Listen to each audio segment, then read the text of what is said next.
So how many of y'all are in youth ministry specifically? You are a youth pastor, youth DCE, youth worker of some kind? Youth? Nice. Awesome. How many of y'all have youth in your life? Somewhere? Yeah, probably. How many of y'all are in a different role? What are some other roles we have kind of in here in church? Yeah. Director of Operations. Director of Operations. Kind of oversee the whole thing. Nice. Awesome. Yeah. College ministry. College ministry. Nice. Yeah. Teacher. What do you teach? 7th and 8th grade. You know, middle school, it's funny. Middle school is one of those things that everyone's like, how do you, like, I love middle school kids because they have no idea what's going on. Like, they don't know themselves. They're really figuring themselves out. They're kind of, they're all filled with tangents all the time. You just redeem the tangents, and it's middle school. That's awesome. It takes a special person, though, to love and lead through middle school people. And if you do that, that's awesome. Anybody else? Other things? Yeah. College counselor. Wow, awesome. Very cool. Where at? Which? I have my own business. Okay, very cool. In what? In a particular college town? No, I work with high school students to help them figure out. Oh, got it. Oh, got it. Makes sense. Very cool. That's my mom does some guidance counseling. So, but you're separate from that. That's awesome. Very cool. Very cool. Anybody else? Music. Nice. Very good. Early childhood. Awesome. Very cool. So there's a lot of different, obviously, kind of people in this room, and, you know, talking about I think a topic that actually probably touches all of us, whether or not we're in youth ministry or otherwise. But, I mean, so when I came up with the title for this, Help TikTok is Discipling My Teenager, I was really hoping I was going to have kind of better answers because I came up with this last year. I was like, okay, I'm really going to try to figure this out. But I will say that social media, TikTok, all the things, and I'm not just going to harp on TikTok because just picking on one thing is not actually helpful, but we'll talk about that. But how social media impacts our lives, our brains, our ministry, both for some positives, I'll say, but also really some challenges that kind of step into that is kind of that's kind of the overview of what we're going to talk about today. I will first off say I am not an expert. I've been doing youth ministry for 9 years at Concordia in San Antonio, Texas. So I was born in Wyoming. My dad is the guy that's running around in the costumes and giving out food. My dad's Jeff Schrank. And so I was born in Wyoming on Vicarage. So if you've been to Wyoming, I was there once. Then my dad went back to seminary, so we lived in Indiana for a little bit. His first call was out in New Jersey, started on this kind of side here. Moved across over to New Jersey, and then he took a call to Southern Illinois for 5 years. So we were there for 5 years, and then he came to Phoenix, and he's been here for about, I guess now 20 years or something like that, a long time. Then I went on to school at Concordia University in Irvine. I started with DCE, then I shifted into pre-sem. So after I did that, was in California, met my wife, and then, at the time, girlfriend, and then fiance, and then moved to St. Louis, went to seminary in St. Louis there for a couple years, then did vicarage up in Michigan, back down to St. Louis, and then down to Texas. I've lived in Texas now. I do this joke sometimes. I've done like literally a cross across like the United States. It's literally what's happened. It's kind of funny. So I've seen different churches in different contexts, and just seeing it, and I love it. Right. And when I initially went into youth ministry, I didn't actually want to do it. Oddly enough, so because I went to school for youth ministry, but then I shifted and said I want to do pastoral ministry. I want to study languages and all this kind of stuff. But then got a call by to Concordia, completely changed my heart in that because I initially wanted to do church planting, and God just changed my heart and said, Ben, what do you want to plant a church in your image, or do you want to call the church that's in my image, right? Do you want to fulfill the call to these students? And I will say a lot of the things, if you're in church plants or anything like that, a lot of the things that kids are dealing with and forming their faith and their life, it's so similar. And I just have a love for youth ministry. I could cry. Why am I crying? Dude, it's just, if I don't believe in something, I'm not going to do it. And so like these last number of years have been really just kind of challenging of saying, okay, man, what are we about as a church? What are we doing, right? And how are we being faithful? And how are we helping shape and mold kids' minds and help them navigate, man, some difficult times. And so love youth ministry, and so I've been there for 9 years. But before I talk about kind of more of that, I want to introduce you to my family. So this is my wife Pam. She's a social worker at a really high needs school in San Antonio, and while she's not in a Christian school, she does, I'd say, ministry every single day in her context. So I got Madeline, she's 7. Samantha 5, and Oliver, who is 3, and they are awesome. And this was a picture of the Super Bowl the other day. And my wife has those cricket things, so we made some cool shirts because they don't sell those in Texas. But what's that? Yeah, I know. So you're like, everyone in Texas, most of them claim the Cowboys, but not really. I don't know. But the reason I'm Rams fan is because I lived in St. Louis for a bit and all that kind of stuff. Any other Rams fans? There you go. St. Louis Rams fan. I was going to say, but no, that's the thing. A lot of people are like, no, you guys left us. But the funny thing is I left before, so it didn't hurt me as bad, I guess. I don't really know. Stafford. So here you go. So on the Super Bowl, they're like, hey, we got to check to see if are you and Matt Stafford ever like not in the same room together, because like this face is it's funny because so my kids, I'll go back to my kids. My kids are beautiful and they're cute, but when they look angry, they look like me. So like they look like, when they're beautiful and cute, they look like my wife, and they angry like they got the anger face there. And so somebody texted me like, is this you? Is this I was like, no, didn't win a Super Bowl. To start off our conversation in the whole social media realm, I want you to turn to the person next to you and share what was your AIM screen name. Go. AIM screen name. Did you have one? Oh my gosh. Okay, I did too.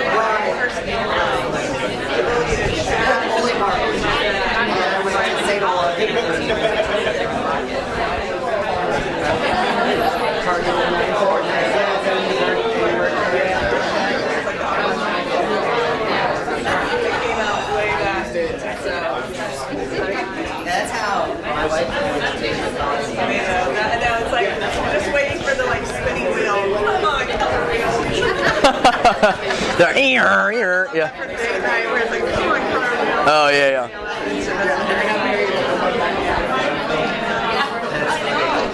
All right, anybody got like a really extra funny one they want to share? Just a really extra this one was, what you got, man? My parents met on Instant Messenger, like AOL, and that's how they got married. You're kidding me. Wait, how old are you?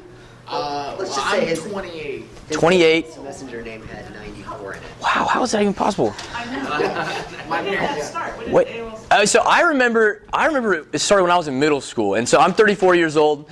I remember when AIM and I guess it was Hotmail. It was MSN Messenger first. That was. Do you really? I remember. Yeah, and then I started college, but it was kind of like right when Facebook became not for just college people, and it was for everybody, I think, for that year. Or maybe it was no one, I don't remember exactly. But we used to do AIM for college. You'd have to create your way message, and that was how you didn't use texting as much. I don't even really know. It was so weird how fast things have changed. But yeah, so your parents met on AIM. It was technically my stepdad. I was 4. Yeah. Still 97, 98. Okay, so that's awesome. Yeah, they met through mutual friends in different states who connected them over Instant Messenger, and the Instant Message for a month ended up flying out to Colorado, meeting, got married in less than a week. Dude, that's amazing. That's awesome. That's super cool. Okay, so this conversation is not going to be about how terrible technology is, because obviously you've all, not had all those types of stories, but you've had stories. Obviously, you know that technology is a tool and how it's used, recognizing, learning how to use it well. I want to share my screen name because it was terrible. It was so cringy. It was actually, well, no, I'm not going to write it up.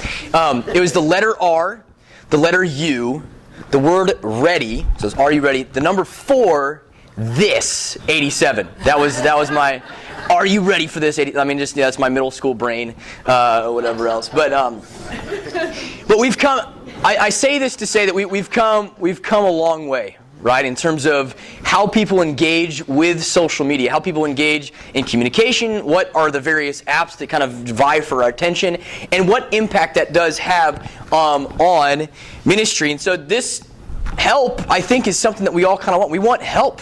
Help us navigate this. Because I will say this too. It's not going to get simpler. It's not. Like technology in the way that it advances and the way that it brings people together, but also disconnects people at the same time. I mean, I know that you experience that, and this is something like this is going to have both personal application, hopefully, and ministry application. So personal application in terms of, okay, how do we use our phones in our families or something like that. But the ministry application, okay, well, how do I help kids who have addiction to their phones, or how do I help kids who are really just led down difficult paths? And so TikTok is discipling my teenager. We've had, I'll just say by point of information, we have a lot of hurting students. A lot of hurting students. And it's amazing to me what students come into. Would you like a chair? Can I get you a chair? Here you go. Yeah. Well, if you'd like it, it's going to be right here for you. Thank you. There you go. We had a lot of students, especially in COVID, when everybody shut down and they were isolated. They went through a lot of different struggles, and they went through it on their own for the most part. But then they reached out in specific places online and kind of. I'll say I have a lot of students that deal with gender dysphoria and identity, and there's a very interesting reality that when a kid is struggling. Right? When the kid is struggling, man, who they are, who has God made them to be, they're struggling with emotions, with feelings, all these different things. And instead of going and having a hard conversation with their parents, they're like, I'm just going to go here. And so the times where kids used to go and have those conversations or struggle in that place, now they go and they find community. And there is community. The amazing thing about technology is that there is community there. However, the community that's there isn't always, if parents don't know the communities that your kids are a part of, right? I will say they are discipling. And I think when I came up with this title initially, this was when there was just a lot of, I live in Texas, and we have a very interesting political reality that just is in Texas. It's just true. And we have parents that are very much on one side of the aisle, and kids that are like, parents, you're dumb, and very much on the other side. And you hear, parents just kind of talking past their kids and kind of in one sense of okay, this is true, and then kids over here that, well, this guy on TikTok said this, and it's crazy to me that I saw it more than a few times of kind of this divide, and so trying to help kids and parents together be able to navigate division, navigate confusion, navigate uncertainty, navigate ultimately also just adolescence itself of growing up. What does it mean to be a human? What does it mean to learn and to struggle through life? And so really the place that where this all comes from is me, just my heart, again, not knowing the answers really, but trying to lean in and figuring out, how can we not further divide families, further divide communities? Because social media also does that too. It does. They tell you it does. Facebook will, and kids don't usually use Facebook, but Facebook for adults, they will push the things that really get the outrage going, and they say it, they know it, because that gets the clicks. They don't really care. And what it does to our hearts and what it does to our minds, it's not a neutral space, and it takes so much discernment. It takes so much discernment for adults to do it. And what about for kids? Our kids, they're so impressionable, and they're also kind of challenging and trying to figure out, okay, I'm separate from my family. I'm a part of this family, but I'm starting to become an individual, and what does that mean?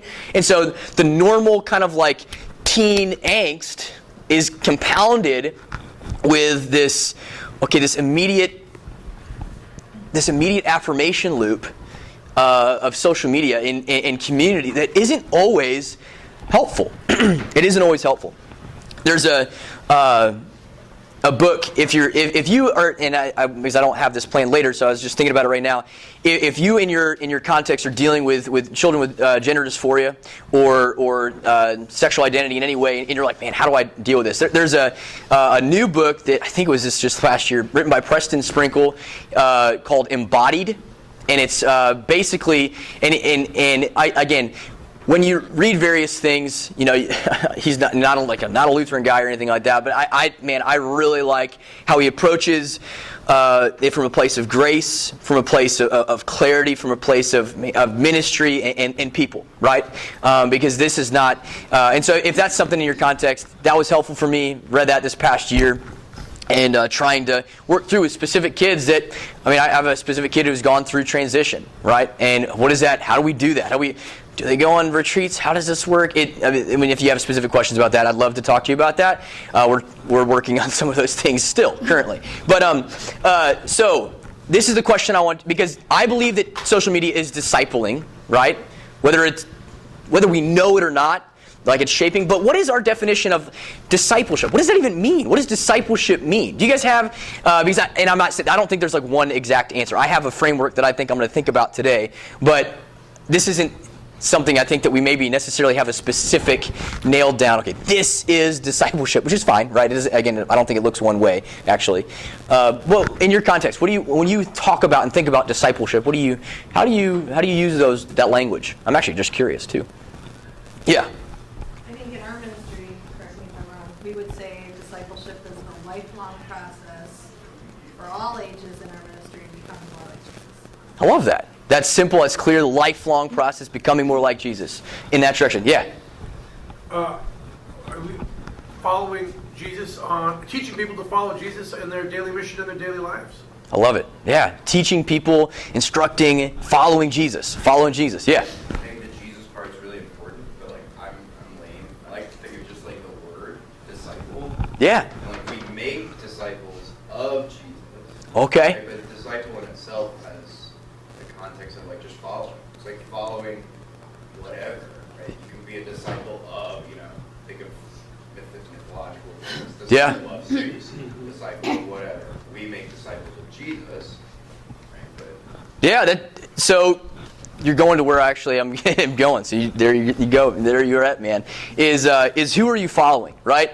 So the discipleship, if I'm going to simplify it, and again, there's many, when I say this is just my own personal framework for discipleship. This isn't even like our church's framework for discipleship. This isn't like a rollout thing or anything like this. Is just how I think about discipleship is these words, right? Jesus says, you follow me. Right? And so these words, with them, they have movement and direction. Right? So they have follow me. So movement, follow, direction, Jesus. Right? And so movement and direction is and so you can say in different things, okay, where else are people maybe encouraged to follow? Right? And where are they being led to? Because everyone, whether they know it or not, they are being led somewhere. And something is discipling their hearts, their minds, their brains, their bodies, their souls. And so movement and direction. And the fascinating thing about what we do on social media is, hey, follow me. Right? Follow me. Follow me on Facebook. Follow me on Instagram. Let's get that, hit that like button, smack, all those things. Follow me. And what this actually is, and I was thinking about this just as I was putting this together over the last couple of weeks and months, it's direction without any movement. It's like look over here, but I'm not going to do anything really. It's like, okay, I'm gonna hit the like button on this service activity, and I've done my part. Right? So it's very passive. And it makes you feel really good that I liked this thing. right? I engage with this thing. And so kids, they don't know what this is actually doing to them. Adults don't really either. I don't really know either. I'm not claiming to be an expert on anything. I just try to listen to a lot of books. I don't by the way, I don't really read a whole lot. I read maybe like 2 or 3 books a year total in terms of physical books, unless I'm like looking up something. But I listen to a lot of books. And so if you I don't know, do you guys have like Libby? Have you ever heard of Libby? Okay, Libby, free audiobooks all year long. You can get them from the library. So I was just re-listening. Actually, I read this book a while ago, Digital Minimalism, by Cal Newport, and I was just listening to that again recently to kind of get some of these ideas again fresh in my brain. But so what I see with the follow, with the kind of look over here, it's direction, right? But it's very passive. There's not a whole lot of movement. Because you can sit from your couch, you can scroll through, and you could literally be everywhere or nowhere, and you can like, share, you can be engaged with, tons of different people, right? So social media, it's not neutral, and it's shaping our hearts way more than we could ever really know. Way more than you could know. One thing, too, that it's not just shaping our hearts, it's also shaping our time. And I have a stat a little bit later. I'll share. You can think about it. How much? That stat's probably wrong. It's probably because it's a little bit old. How much kids spend on their phone? How many hours a day? But what social media does? Okay, and this is most all social media. Is it has this identity and comparison reality, right? And this is true for adults too. By the way, this isn't just true for kids. I can, go on my feed and be like, man, what is that pastor doing? Oh man, what's that youth group doing? Oh man, I really wish that I was that creative. Oh, I really wish that. They're doing so good. And what we do, what people do, they don't post the problems. They don't post their hardest days. They don't post their failed tests. They post the curated life that they have. And then we all kind of compare ourselves and be like, man, why isn't my life like that? Why am I experiencing struggle in a different way? And kids, when they already compare themselves to other people as they're kind of figuring out who they are. And when they see their friends that are, I can't tell you how many times it's been like a friend group left another friend out of a picture, and how that wrecks kids, right? It just does. I'm trying to remember like what that was like when I was in middle school. I think the thing that was like hurtful was like when someone didn't invite you over to a party or something like that, and then you missed it, and then it was over. But like, then you moved on the next week. But here it's like it's forever immortalized on their page that I wasn't there, right? And that's hard for kids. Kids, that's huge. And then in terms of how they see themselves, one of the things too that kids, I was asking just the other day. I teach a class, and I was trying to I can't be like, okay, so how do you use these specific apps? What do you do specifically on these things? And like Instagram is for them, it's actually more like following famous people. That's what it is. It's just like I'm connected to the blue check mark, and it is. I guess. I don't follow very many famous people. I don't think. Maybe I do. I don't. Not very many. But they're like I'm connected immediately. Like I can DM that person, or I can like that person. I'm connected to that famous person. And so how they use Instagram, oftentimes is kind of like. Engaging with their heroes or with the people that are famous. And so when they're looking at those people's lives, and they're looking even at their friends' lives, and they're kind of who am I? And man, how do I measure up? It's no wonder there's so much anxiety and depression and stress, because it's isolating, right? When you are at home and you're the only one that didn't get invited to the party that was just posted, and you're like, oh man. Like, not only am I not there, but I have to see that. So identity comparison is a huge thing. Addiction and habituation, right? The amount of times that people just like at meals or anywhere. And again, when I say this, I do this too. I just flew in yesterday, and I spent most of the time I was listening to a book and playing a dumb 2048 game or something like that. Yeah, just kind of again, I'm on this rather than, and I tried to I tried to, on the actual plane, I'm one of those annoying people who like to talk to people on planes. I'll admit it, I do. But not. So the one lady, I had a weird layover in El Paso, but we were talking for a long time about COVID and how her whole experience, and it was her mom's birthday and all this kind of stuff. But the second group I sat next to, that guy, I guess he was a former motocross professional. He raced with Ricky Carmichael and what was the other guy's name? He said he was right in between these two guys. I don't remember. But he was taking his kid here to a BMX bike competition. Do you have any kids that are in BMX at all? I have a couple kids back in Concordia that are. But apparently this kid, so his dad is a former professional, motocross, and his kid is biking, and his dad was telling me about all these times that he gets all these road rash, and his other son just had a huge concussion and stuff. I was like, dude, how's your wife cool with that? Is she all right? He's like, well, no, she knows. It's again, that's kind of a part of that's just their story. That's just them. That would not be my wife, right? My wife would not be cool with the constant potential danger. Yeah, no, not a thing. But the addiction that we have of in those moments where we could talk or could not, or how are we creating habits in our lives, and are we engaging with the people around us or not? And I will say I don't always do that. I did do that intentionally because I was thinking about talking about it. So there you go for yesterday. But so the addiction and habituation, or just straight up entertainment and escape. All the kids, when they say they use TikTok, some of them do, and I'll say TikTok is one of the most creative places on the on the interwebs, whatever it is. TikTok there's unbelievable. My feed is filled. I do have a TikTok. My feed, I've never posted on TikTok. No, we did one time. We did a, but that was, I think, with a different person's account. We did a dance back, come back to youth group or something like that. I don't know. We were trying to be funny. But the kids use TikTok as entertainment. And it is entertaining, right? My wife and I will sit through it, man. There's teacher TikTok is one of the funniest things ever. I don't know if you've ever seen.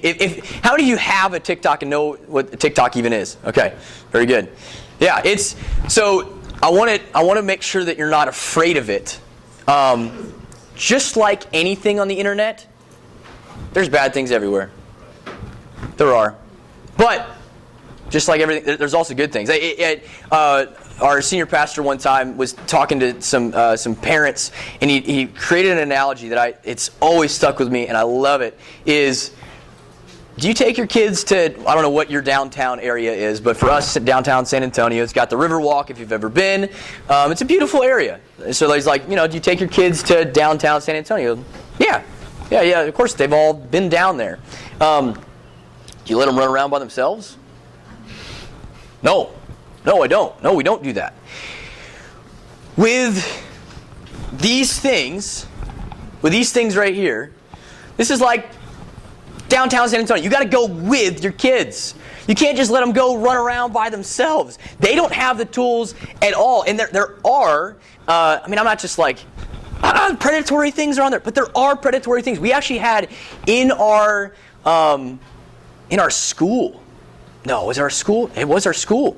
There was a situation where somebody I think this was on Xbox Live, where someone was basically predatory, trying to engage with some students, and it got into some pretty. I think there's some legal stuff and all that kind of stuff. I think that was like 2 years ago, so I think I'm allowed to talk about it. Maybe not. But I didn't say any names, so you guys are good. But helping kids navigate downtown, right? And then also recognizing, entertainment has some value, but escape, right? What are we escaping from? Because when we escape, this thing, you could be right here, or I could all of a sudden right now, I could be anywhere I want. I could go check in on my messages. I could pull up my email. I could scroll. I could be anywhere. I can completely disconnect from this moment in this time. And you see it and I don't have any judgment on parents because we did a cross-country road trip from San Antonio to Chicago over the summer, and I mean the iPad was up. They were watching movie the whole time, pretty much. I mean, like with a few breaks. But we did do this was impressive. I'm just gonna say it. We did from Chicago to Dallas in one day. 15 hours with 3 kids in the car from like 6 a.m. until 9 o'clock at night. Man, my back was hurting by the end of that. But so again, I don't have any judgment when parents use screens in that way. However, I will say that when that's always the thing that we do, like in our house, so I have 7, 5, and 3, and screens in terms of Escape or TV or movie on Netflix. It's a weekend thing. We don't really do it, and again, no judgment for those that do. But we're trying to create some healthy habits around screens at an early age. And I think my generation. So I grew up not with phones. I didn't get a phone until until I had a job. I worked at Mrs. Field's Cookies in the mall that I think is now torn down. No, is Paradise Valley Mall still there? I don't even know. But you got me the job. That's right, yeah. I forgot about it until right now. That's awesome, Adam. Oh, man, that's hilarious. Oh, that's great. Mrs. Field's Cookies. That was a great job. It was a great job. They let us eat cookies all you wanted. Like, I don't know. I had a great metabolism back then, so it was. Oh man, what's I talking about? Oh, the phone. Just blast from the past there. All right. So I didn't get a phone until I was like 16, until I could have a job, until I could pay for it, right? Nowadays, kids are obviously getting phones much earlier. I don't necessarily. Again, I don't think we're going backwards. Like, okay, we need to be no technology Amish Mennonite community, right? I mean, I don't necessarily think that. Nothing against them. I'm not saying that. But I do think that we need to figure out, okay, how do we navigate this in our time, in our day? Because screens and teens. Okay, so this was an article from a couple different articles from probably I want to say it was before COVID. With these stats. Was some of them were. I can't remember what all of them are. But the average screen was 9 hours a day. Okay, specifically phones was 7 hours. Okay, that's a full-time job. It's a full-time job, and kids are spending that much time. How much? Do you guys have your screen time? Do you know your screen time? Anybody willing to? Actually, let's look. I'm going to look at my screen time. I'm curious right now. I'm trying to remember where to go. If you don't know how to do the screen time, I think you go to settings. Where's that? Screen time. Screen time. My daily average is 3 hours and 21 minutes. You got me beat? What you got? 4.5? Okay. 422. 5:38. 5:38. Who's the winner?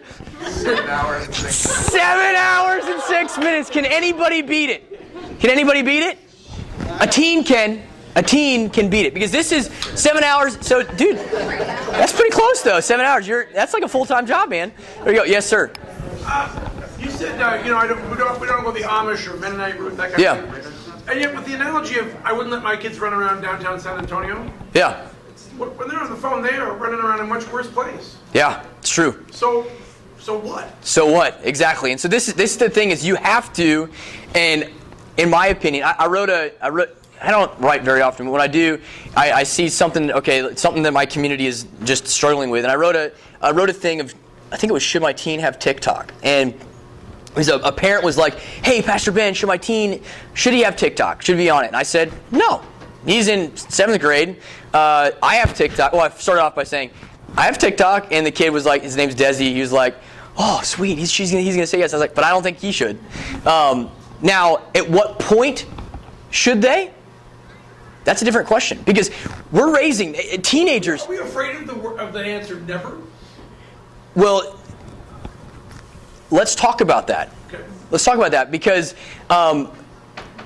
if we tell kids never, they turn 18. What? Are we training people, or are we discipling people through and help them use the tools that are ways that the world connects? And I think that each individual person really does have to evaluate for themselves, what is this thing doing to me? right? And so like for you, or for me, right, I used to have Snapchat because we used to send videos of my family. I don't remember how to sign in anymore, so I don't have Snapchat anymore, right? So, but however, I also know students that used to have Instagram and they have deleted it entirely because their search page was too much temptation for them, right? Because that's not even something I'm getting into necessarily, but Why aren't you? It's huge. we can talk about it, but I mean that's all over. That kind of goes in with addiction a little bit. I mean, whenever we talk, because this is not a phone.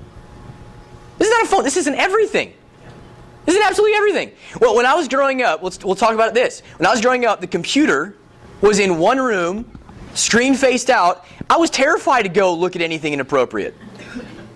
Right? Now kids can go in this privacy of their own reality. And this isn't just kids, though. This is adults as well. So we do talk about these types of things with students to try to help navigate. Specifically, we have a retreat for high school students, and we do a kind of a breakout conversation of so there's the pornography and eating disorder conversation, and we actually just this past year put that, not usually it's pornography guys, eating disorder girls, but that's not true either. It's pornography and eating disorder girls, pornography and eating disorder guys. And so we have that conversation with both of them, but really giving them some boundaries. I mean, there are plenty of apps or things to be able to safeguard. And so I think the question is for us as parents or as ministry leaders, I don't know if we have the ability as ministry leaders to say, you can never do this. Now, a parent can say that, and as a parent, they have every right to be able to do that, right? If that's when a kid doesn't have a phone, and we're talking about phones or whatever else, I say, and I do this every single time. I say, all right, which kids you don't have a phone yet? They raise their hand. It's like, it's because your parents love you. I say it in front of everybody. It's like, that's the reason why that you don't have a phone. Your parents love you. Now, you that do have a phone, your parents, they still love you, but do they check your phone?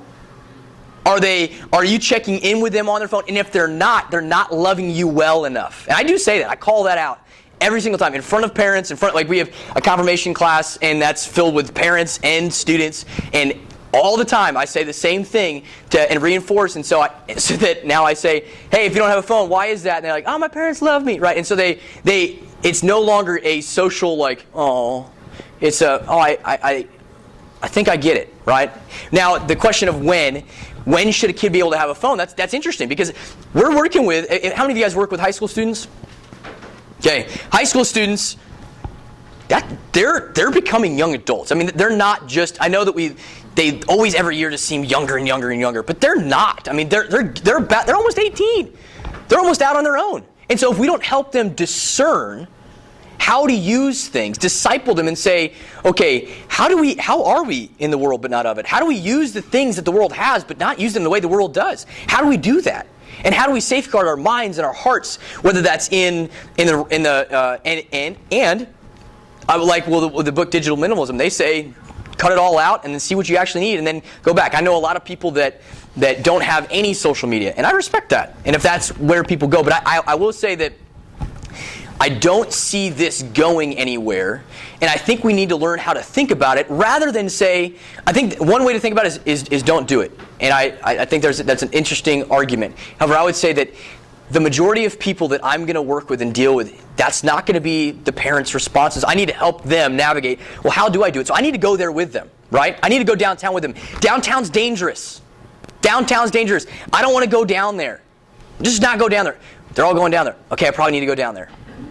Right? I need to help them navigate. Well, how do I turn? Where do I go? What do I do? If this happens, how do I have a line of communication with my parents that I don't feel worried and concerned that this, because the average age of introduction to pornography, for example, is younger and younger and younger and younger and younger. 4 months after they get a phone. It's unbelievable, right? We have a drinking age, like when they get whatever the drinking age is around here, 18, 19, 20, whatever it is. But we don't give the kids a case of beer at 10. Right. Birthday. True. You don't give them a case. That's an interesting point as well. I will say that I don't think that just because somebody's 21 that makes them responsible enough to drink either. So I think, again, modeling for children a healthy relationship with alcohol that is not dependent, that is not abusive, is actually a good thing, right? I think that's a good thing. If that's, again, my parents are teetotalers. I never grew up with, like, I mean, they don't drink anything. Although I guess my mom's recently I'm trying to get her on craft beer and stuff, so she likes some stuff. But anyways, okay. So let's get back to this. So we got 7 hours mobile phones. 50% of American teens agree that they're addicted to their cell phones. They agree, they admit that they have addiction. And the same things that happen in your brain when you're on drugs, right? Literally, those dopamine hits and those kind of, that's the same thing that happens for people with phones. I don't know if you've probably seen, maybe you haven't, there's a Netflix documentary, I think it was like a year ago, I don't know, Social Dilemma, right? Yeah, after that, everyone's like, okay, done with my phone, right? Out of here. And so basically why that's happening is because it's not neutral. They're actually the product in this situation, in social media. They're not selling you anything, but you're being sold. You're being sold to other companies and corporations, and your time and your attention. They want your time and attention, right? And so the question is some things are worth our time and attention, some things aren't. Some things we can use and utilize the tools that the world has created to be able to potentially, I'm just going to skip all the way to the end so that we understand where I'm going with this, is how do we use social media to disciple? Not just be discipled by, not just to avoid, but how do we use it to disciple? So in 2019, a study of more than 12,000 13 to 16-year-olds in England found that using social media more than 3 times per day predicted poor mental health and well-being in teens. And that's a very specific stat, but you know that from experience, right? The mental health and well-being in teens, it has an impact. It has an impact. This is Jimbo Fisher. If you guys know A&M, since I'm from Texas, I make everybody mad because I say gig 'em horns or hook 'em ags, and like it's got the love you sign, right? Because I'm not a Texas football guy. Obviously, I only now lived there 9 years, but he's a funny guy. He's a really funny guy. And recently he made this statement, and he said social media. So how his players, football team, A&M football team, deal with social media and kind of follow the likes and all these things. He believes that social media is the damnation of this world. He sees in his athletes kind of what happens to their hearts when they're seeking that fame. Again, there are idols in there that we need to uproot. There are idols in there that we need to uproot first in our own hearts, but also help kids lay those things down, because it is not a neutral thing. And so this is an interesting question too. Are there any more safe spaces? Since you're everywhere and nowhere, and are there any safe spaces? Like growing up, you go to school, you be at school with your friends, and then you go home. And you'd be at home. And if your friends wanted to connect with you, they would have to call your mom and on the corded phone and say, hey, can Benny come out and play or something like that, right? But now, or at school, if a kid's getting just razzed on or bullied or something like that, they go home and they have a little bit of relief. Or the interesting thing, I'll say this in a second, but the fact is that there's not really, with this, there's not really any more safe spaces where kids can actually rest. Like, oh, okay, I can be. I don't have to worry about being, compared and just, am I keeping up with what everything is going on? Am I missing out? And then what happens as well is kids that are hurt, they hurt other people too. The biggest thing when I talk to kids about their experience on social media or texting or Snapchat or whatever else, they're like, bullying, cyberbullying. Happens all the time. All the time. I should have showed a video, but I'll tell you the video. Maybe you've even seen it before. It's a video where Burger King, they bullied a Whopper Jr. Have you seen this? So it's a restaurant, obviously Burger King. They took a burger and they had people punch it and fold it back up and give it to somebody, and then while they're eating the food, there's some actors over here, and the actors are bullying a kid, like a teenager, and the whole social experiment was, who's going to stand up for the kid versus who's going to talk about the burger. Like 95% of people came up and said, hey, my burger is messed up here. And he's like, the guy's like, did you order this bullied or unbullied? And the people's faces are like, what? Actually, I have an edited version because there's the versions through Burger King, they have like a bleeped out curse word. And so I put it on iMovie, cut that out so I could actually use it in class and stuff. But then like 12% of people stood up and said, hey, dude, why are you bullying this kid?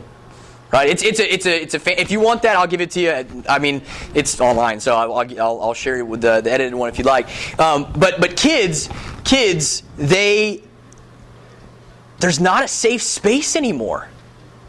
Right? Think about that. Safe place. And so what about church? Is church a safe space?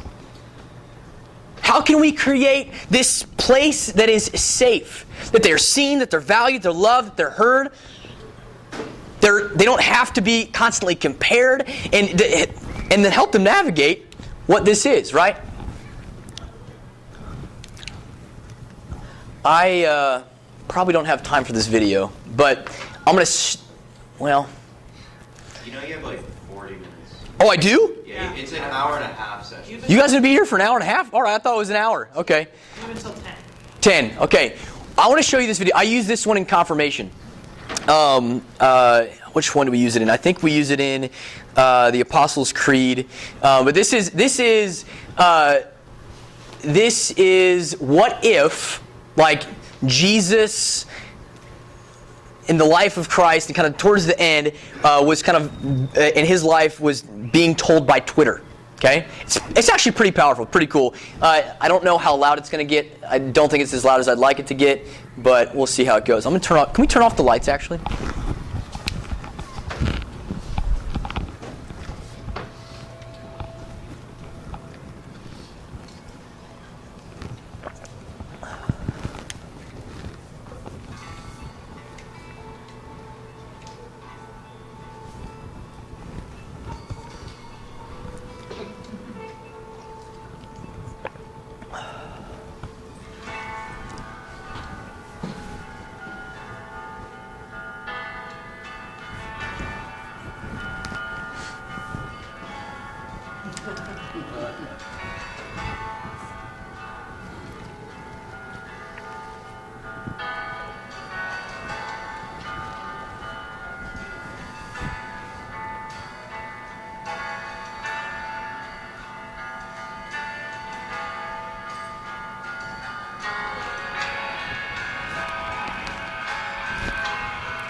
really good. It's powerful, right? Just words. Yeah. Jesus died with nobody following him. Think about that. Everyone fled. Everyone left. And our kids get so worried when they lose a follower on Instagram. Right? I think we as a culture are just, we have idols that need to be uprooted in our own hearts and our own lives. And we need to help kids navigate that. To model Jesus that does the right thing, that goes in obscurity, in loss, sacrifice, with nobody following him. And help kids say that's who we follow. We follow him. So are we doing that? Are our hearts doing that? Is my heart doing that? I'll write something or I'll do something. I'm like, man, why didn't I didn't get enough likes on that. Like that wasn't good enough. It's like, God, what am I thinking? Like, gosh, come on. Even if it's like a Christian, it's a devotion or something like that. And I'm like, man, what? I don't know. So, yes, sir. What do you hear? What's the kid's reaction when they hear or witness an adult saying, "Oh, I'm getting off social media"? That's a good question. So they think it's just kind of funny. I guess they're like, I mean, that's not, I would say it depends on the age. So I don't know what age category your students get phones. In our context, it's younger and younger. I mean, there's kids in 4th grade that have phones, but I primarily start working with kids right around 6th grade in confirmation. We do confirmation in 6th grade, and I would say 90% of them have phones by that point. 90% of them. And oftentimes parents will say that it's, it is practical for them, right, to be able to say, where are you at? You need to be here. I need to pick you up. I mean, kids nowadays, I don't remember being this busy when I was that age. Like I remember playing, we used to play like all around town bike tag, when I lived in Southern Illinois. That was the best. I just had, I didn't, I feel like the worries and the stress of like schedules, that's a whole other topic we could talk about. But the worries and the stress of schedules, the expectations that kids put on themselves to, all the grades, the sports, the practices. I mean, they need little assistants following them around to make sure that they get all the things on time. That starts pretty young. To answer your question, Adam, I think that they just think it's kind of funny. Like it's not really possible. That how would somebody not? Because that's where they are. It's like it would be like saying when you were younger and you really wanted to go to the mall or something. Well, you worked at the mall with me, but before that, when you really wanted to go to your friend's house and your mom said no. But Mom, everyone's going to be there. No, sorry, not going to do that.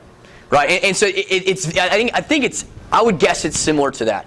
Now we do for our retreats. I've done that a couple times. Whatever. We on retreats we don't allow students to take their phones on mission trips and retreats. And the funny thing is the thing that they say after it was that was the best thing ever. I wasn't on my phone. I wasn't stuck to it. Like sometimes they will like hand their phone to their friend and let their friend like keep up their streaks on Snapchat or something like that because that was a big that's a big deal. Which is interesting, right? Because Snapchat, pretty brilliant, kind of took a form of communication and kind of created like a kind of a gamification of communicating, and then it kind of shows almost like strength of relationship, right? And so that's a huge thing. So like if a kid feels they have a strength of relationship because of a device, okay, let's help them with this embodied community. Let's help them. This is the church, guys. This is the church.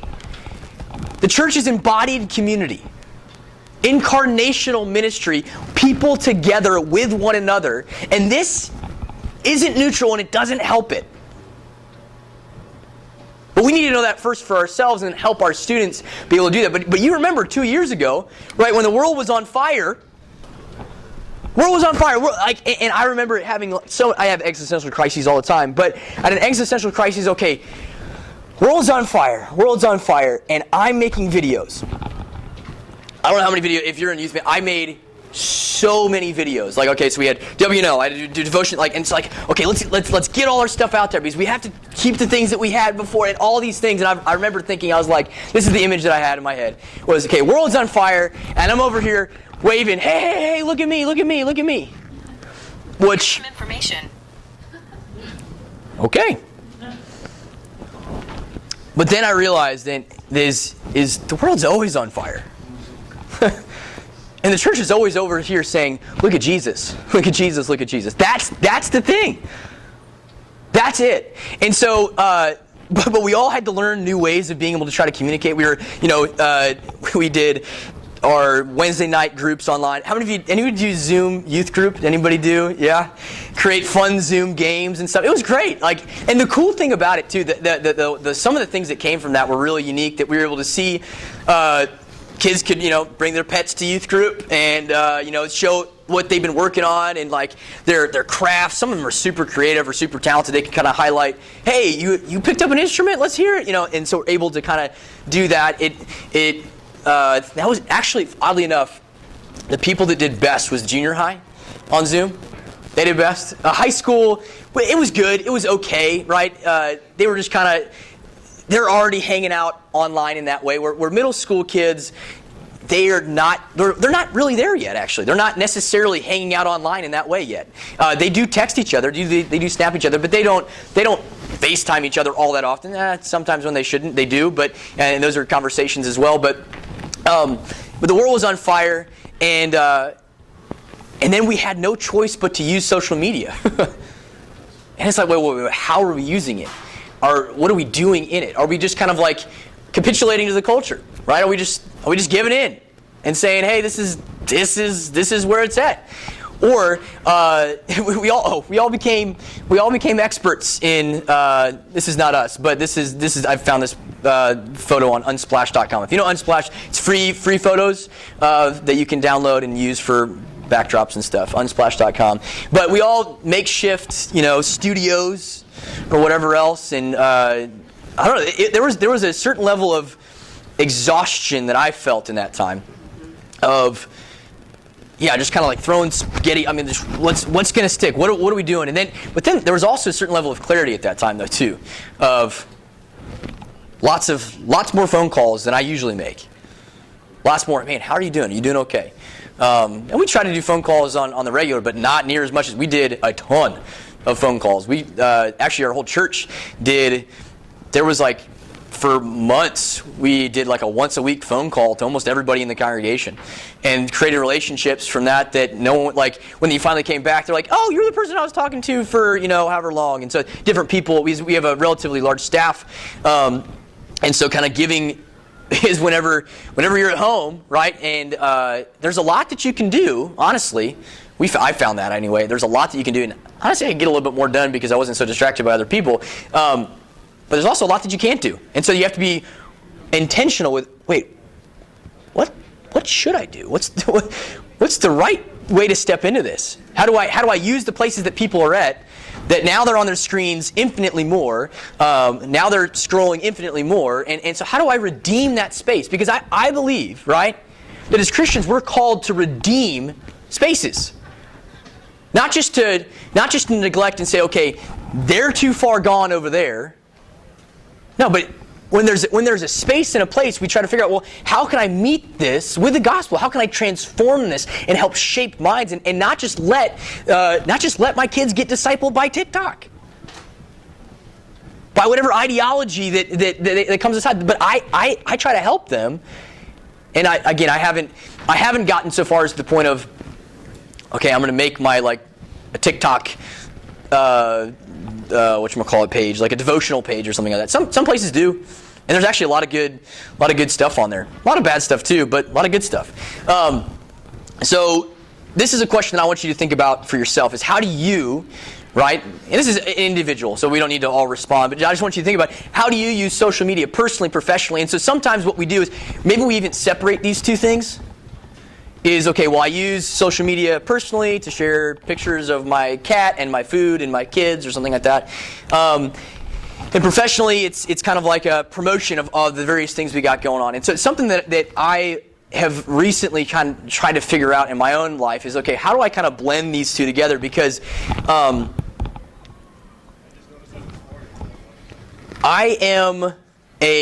would say I'm a child of God. I'm a husband, I'm a father, and then I'm a pastor. That's the order that I order things in my head. And I want my students that are to see that, to know that's my priority, right? And so how I love my family, how I love my kids, how I'm able to share that, even though they're too young, and so they've been to youth group at different times or been a part of things, but honestly not that much. And so how do I share and show? What does this mean? How can I kind of blend these two together so that kids, when they don't see this, but they know, okay, Pastor Ben is this. So how do I understand how do I use social media, personally, professionally, and then what is it doing to my heart? And then how do I think about it? So I think there are three ways that we're going to talk about now, wrapping up at the kind of end of this conversation. And then what I'll do at the end, after we go through these three ways. Yes, sir? So you just said the question was, how do you use social media professionally and personally? And you're actually trying to combine the two? That's what I do personally. And I'm not saying that's necessarily right. That's just what I've done. And so on my... Because I think there are studies out there that say, okay, you need to have kind of a personal account, right, that shows, and then and what the thing is on my, I also am careful on what I share on that. Like I don't like I mentioned earlier, I do like IPA craft beer. I'm not going to show a picture of me drinking IPA craft beer. Yeah. I mean, right? That's not a. Again, I'm cognizant of. And we do have actually a policy on staff that we really can't do that. We shouldn't do that. And I agree with that because that's everything we do is a witness. Everything we do, it can be misinterpreted, right? And so someone can misinterpret something, and so, or you can have a kind of a professional page where it's okay. We have a social media person. She actually used to be in youth group, and now she's 24 or whatever, and so she's our full-time social media kind of graphics, design, all those types of things. And so I've talked to her about this at length about, okay, how do we as the church, what is the church's role? So she runs our Concordia page, and that's for the church. Now I used to have an Instagram page or whatever for the youth group, but I found it more helpful just to invite kids into my life and say if they want to follow me, whatever this is, and I'll post things kind of about information or kind of devotions or otherwise kind of in that space. And again, I'm not saying that one way is better than the other. I think really just kind of finding, okay, what works for you? How do you use social media, and how do you feel comfortable and confident doing that? Oh no. Oh, did it come up? Yep. It did. There we go. Okay, perfect. And here, we'll come back to that though, because I do want to come back to that. But the three ways that I see is first, use social media to promote. That's typically what we think about when we think about social media. Is that okay? I'm going to put myself out there. We're going to promote the things that are happening at our church. We have this event coming up, this event coming up, this event coming up, this event coming up. Put a really cool graphic and hope that they come, right? So it's kind of like it is kind of the model of, hey, look at us over here. We're doing this. We hope that you want it. It's sometimes effective, I'll say, right? If you get a really good event, if you get the glow-in-the-dark Nerf event, or okay, if I got the big event, then everybody's going to come, right? And so if I get a flashy thing, then people will come. So that's kind of the way that we typically use promotions. We try to come up with creative things to do so we can promote, right? And so the question I think in this is, well, practically is everyone going to see this? Not necessarily, because they might not have phones. And then kind of the question, are we supporting bad habits by meeting students here? Right? Are we encouraging that? Or are we reinforcing a self-promotion culture? Right? Of, hey, bro, look at me, look at me, look at me. And that's an interesting question, right? So using social media simply to promote, how does that work? With the conversation about how early to have phones and whatnot, there's there's no limit to love that if you're a parent, there's no limit to the love that you have for your child. But love always sets limits, right? A parent that is a good parent will set limits for their children, and that is loving. That's not a. Sometimes we think that law, and every time I teach the Ten Commandments in confirmation, this is not a binding thing. This is a freedom thing. I always use this analogy of, it's kind of like the rules in baseball. It's not like, if there's no rules in baseball, then you could turn around, whack the umpire in the head, and run to third base, right? That's chaos. That's not fun anymore.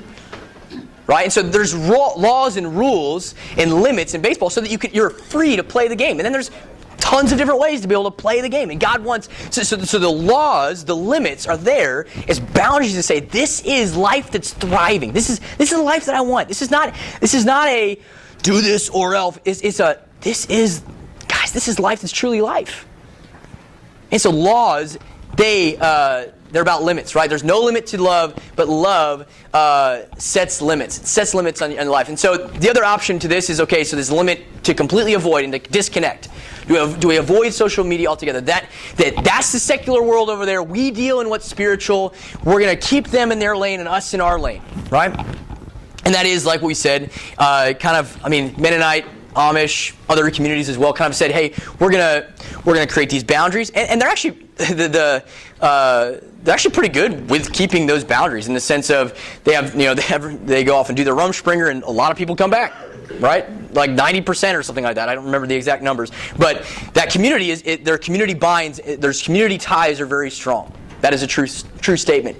But I would argue this. I would argue that everything is spiritual. I believe that this is also spiritual. And the Christian theologians, we must speak into this space. I believe we must speak into it. Because it's, like I said at the very beginning, this is only going to get more complicated. The ethics of this is only going to get more complicated. That's not a big deal, is only going to get more complicated. All of this is only going to get more complicated. So we need to lean in, pray for discernment, and recognize. If you know Andy Stanley from North Point, they got a lot of good resources. And one of the things he's got a great resource, I think, actually about phones and raising teens in general. One of the things that he does, and I'm always trying to figure out how to communicate this to parents, but I love it, is basically you're building trust. That's what teens do, right? Teens are building trust, and the senior year is basically like, I have no say. Like you're because that's going to be next year, right? And so you set your own time. There's no curfew. There's no nothing. You're off. You're doing your thing. Your senior year of high school, right? You're working towards that. But again, you're like, well, that's crazy. Well, is it that crazy? Because the very next year, not in your home, they got that, right? When they make mistakes, they don't have the comfort and the support system at all. They don't have their church family, they don't have their family, they don't have their friend family. They don't have all those things. And so I love that concept. And I don't know a whole lot of parents that do it, and I don't even really know how that looks. I'll be honest. Again, in terms of modeling discipleship, all those types of things, I don't know what that looks like. But I like the spirit of it to say, hey, we're going to try to help kids navigate difficulty. Let them make mistakes and help them, walk them through that. That parents need to be equipped to have crazy conversations. To be like, so that it's not like, hey, Mom, Dad, I saw this really weird thing on TikTok. What? Like, no, we got to help parents say, hey, it's okay. Listen. Help them discern what's going on, right? The gospel always goes, this is the thing, the gospel always goes where people are. And people are on social media. They are. And then, we talked about this. I wasn't going to talk about it earlier, but I did. Which platforms should I avoid, right? That's always the question usually with social media. Which ones should I stay away from? Which ones are bad? And again, there's good in all these places. And there's bad in all these places. I remember there was one time Snapchat came out with like, oh my goodness, I had so many parents like, what is this? It was like on their search page, something after dark, really, really not good stuff. Not good stuff. And so telling parents, say, hey, if your kid has Snapchat, make sure they have some boundaries on this. Don't Don't let them take their phones into their room by themselves. I mean, like have a charging station where your phone gets tucked in at night. The other thing too is what phones do to kids' sleep. Kids need sleep, right? They need that, and if they stay up playing Candy Crush until 2 a.m. and have to wake up the next morning, there's a lack of rest as an entire community because of these things. But kids feel it more so, right? So again, like I said, all these things are not necessarily bad, but they're not necessarily good either. So how do we walk through that? I saw this. I don't know if you've seen this before, but it was an artist. I couldn't find the other ones. I know there's some more, but I couldn't find them. But so Instagram, if it really was said what it was insecurity, right? Or stop that poopy stuff, or net. You almost not even. You don't even see this. This next fix, binge, right? Binge, go. Next fix of escape, of comparison, all the things. This is what I'm going to suggest as being a helpful model. That I'll say this again. I don't know. I don't know specifically what this looks like. I'm trying to figure it out. And I need your guys' experience. I need your guys' ultimately your guys' thoughts in terms of as a community to figure out how do we help disciple? How do we use social media to disciple? How do we do that? How do we help people? How do we get people to action? Not just to, hey, follow, click, sit, do nothing. But how do we get people pointed in the direction of movement and direction? Right? How do we get people pointed to Christ? So one of the things I would say is model humility. Right? Don't on social media, right? The self-promotion. I'm the best, and being from Texas, we like thinking that we're the best sometimes, and it always drives me nuts. But modeling humility, saying, you know what? I'm not the best. Like, I'm not going to highlight just the best things. I'm going to try to help shape the conversation and point to the person of Jesus, who died in obscurity, right? Died with nobody following him. Point there. We connect, don't just post. In other words, when we use social media, kids are actually better at this than adults are. Adults like to Facebook stalk and check in on their friends from years ago, but kids don't use it that way. Kids do connect. They are there. They're not always connecting to the right people. Sometimes they're connecting to their friends. Sometimes they're connecting if they go on places where they connect to random people, right? That's not good. Parents need to know that. Parents need to go with them downtown. We want to point them to embodied relationships because this has an impact on relationships. It does, and the church has a unique responsibility with incarnational ministry, right? To be person to person together. What does that look like? What does people need that? People are longing for that, especially in this season of like isolation and only online. I mean, people want. Okay, well, what does embodied community look like? And I'll tell you, the retreat that we just had last month, January, first time, and we didn't do it the year prior. Obviously, couldn't do it. Was one of it was just the best retreat. Kids they didn't have their phones. It was amazing that we were short some leaders because the usual leaders that would have been there graduated, right? And so I was like, man, how's this going to work?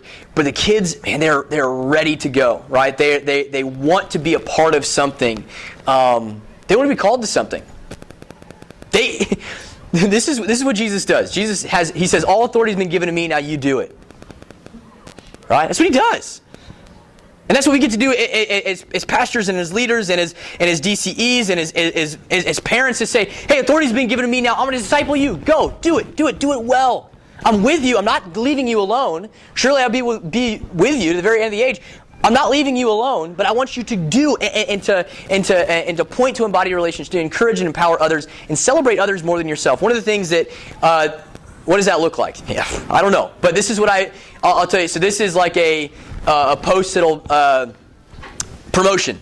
Hey, we got What a Christmas party. We had Whataburger come in, and if you don't like, by the way, this is not a popular opinion in Texas, but I prefer In-N-Out over Whataburger. Just saying. But the kids love Whataburger. Yeah, there you go. Whataburger is kind of like the thing. And so we had a Whataburger Christmas party. And so I posted that, right, to say, hey, just so you know. So there is some promotional element to that. This was a post that was in the middle of finals, kind of a devotional thought. Like, guys, basically, the pressure you put on yourself, just don't, again, a thought to be able to kind of help them relieve some pressure, point them to Christ in the middle of a difficult time. This was a basketball game, right, that actually had, so no kids on this side, no kids on this side, they were playing each other, and so I was able to just acknowledge, hey, celebrate what you guys are doing, right? Or, and we have two students, this guy's at the seminary now. He was a student that's been going to youth group since he was like, I don't know, sophomore in high school, and now he's a second year. He's going to be a vicar, I guess, somewhere. So giving them opportunities to be able to speak and then to honor them. And this dude as well, he's thinking about ministry, but he's headed to a program in Florida. And then just basically celebrating others, saying, hey, look at this person over here. Finding the places to do that we have. We don't have a huge youth band. We have one kid that is a faithful dude. That's it. And I try to help equip him, disciple him, encourage him, and then honor him. I couldn't show the video because I couldn't figure out how to get it on up here right now. But again, so we have youth group every week. I'll just real fast show you kind of glimpse in terms of what we do. Just, I know that people are curious. Well, what do you do? Like, what you're talking all about youth group? What do you do? We have confirmation. We started in 6th grade. We have weekly Sunday school with that. Teachers that do that. We have 2 retreats at the beginning of the year, kind of a bonding retreat. Also, it's a prayer retreat. Specifically, we go through the Lord's Prayer, bonding time, and at the end, next month, we're headed to Six Flags. It's kind of a celebration for all their hard work, right? And they have Wednesday classes, and they have a ceremony along with an interview, which is instead of kind of a public examination, they go into our senior pastor's office and basically have to defend their faith before their pastor, which is pretty intense. Like, kids sometimes come out crying, and it's like, guys, it's okay, it's good, you're good. But the point of it, and you're like, man, that sounds intense, and it is. But the point of it is, those kids' faith is going to get challenged everywhere, and if they can learn to stand on the words of Jesus in a safe place, whew.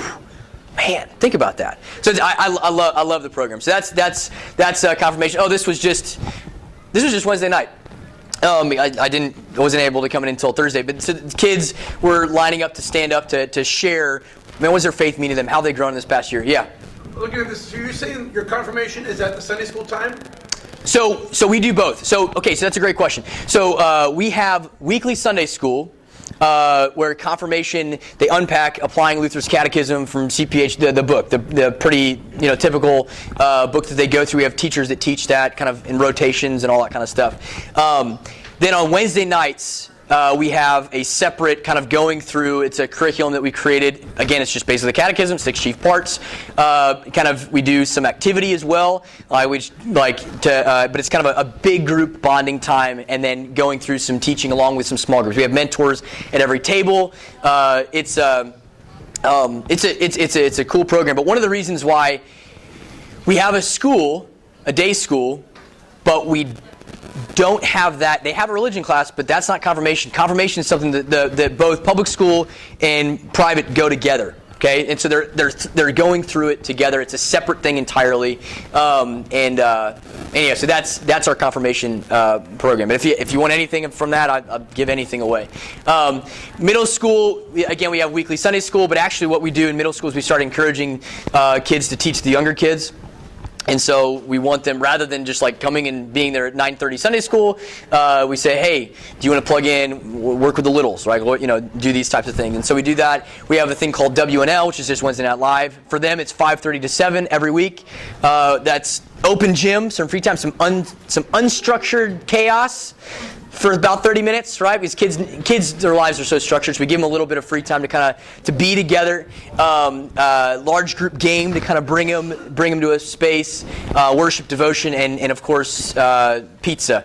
I did a promotional, or not a promotional, but a thanking volunteers video recently, and I said it was some sort of joke, and I was like, what are the 4 major food groups of youth group? It's candy, Gatorade, pizza, and sour candy, right? So kind of like the elf thing, whatever. But so we do that, and then we have a mission trip in the summer to kind of big thing to connect, along with other kind of little activities throughout the year. But that's kind of the thrust of middle school youth group, and then high school. This was the retreat just a couple weeks ago. We have weekly Sunday school for them. Again, encourage them to teach younger. WNL. Which is just after, so it's staggered, it's stacked. It didn't used to be. We used to have middle school on Sunday nights, and then high school on Wednesdays, but now we have them stacked. And so we got 7 and 9, open gym, free time, again, large group game, worship, devotion, and then they have as well mentor groups and small group time. I am trying to bring that into junior high, but like I was saying with somebody, there's a certain level of chaos that you need to be comfortable with working with junior high students, and we got a few great volunteers. I can't speak well enough about their volunteers, but I want a few more before we can kind of do a little bit more. And we just don't have a ton of time. Is the other thing. An hour and a half is not a ton of time, and so we're trying to figure out how to get some of that mentoring, those mentoring relationships in those time frames. But the goal, again, guys, the goal in youth ministry is movement and direction, right? We want to create disciples of Jesus so that they're ready when they're ready for launch, when they're going off to college, going off into life, that they have the tools that they're able to navigate the real world and the social media world. We want them to be able to do that, and that comes with a lot of prayer, a lot of asking for wisdom, a lot of all sorts of stuff. But yeah, I think that's all I got. The only other thought that I'll end with is I like arrows for whatever reason. As you noticed, I like arrows.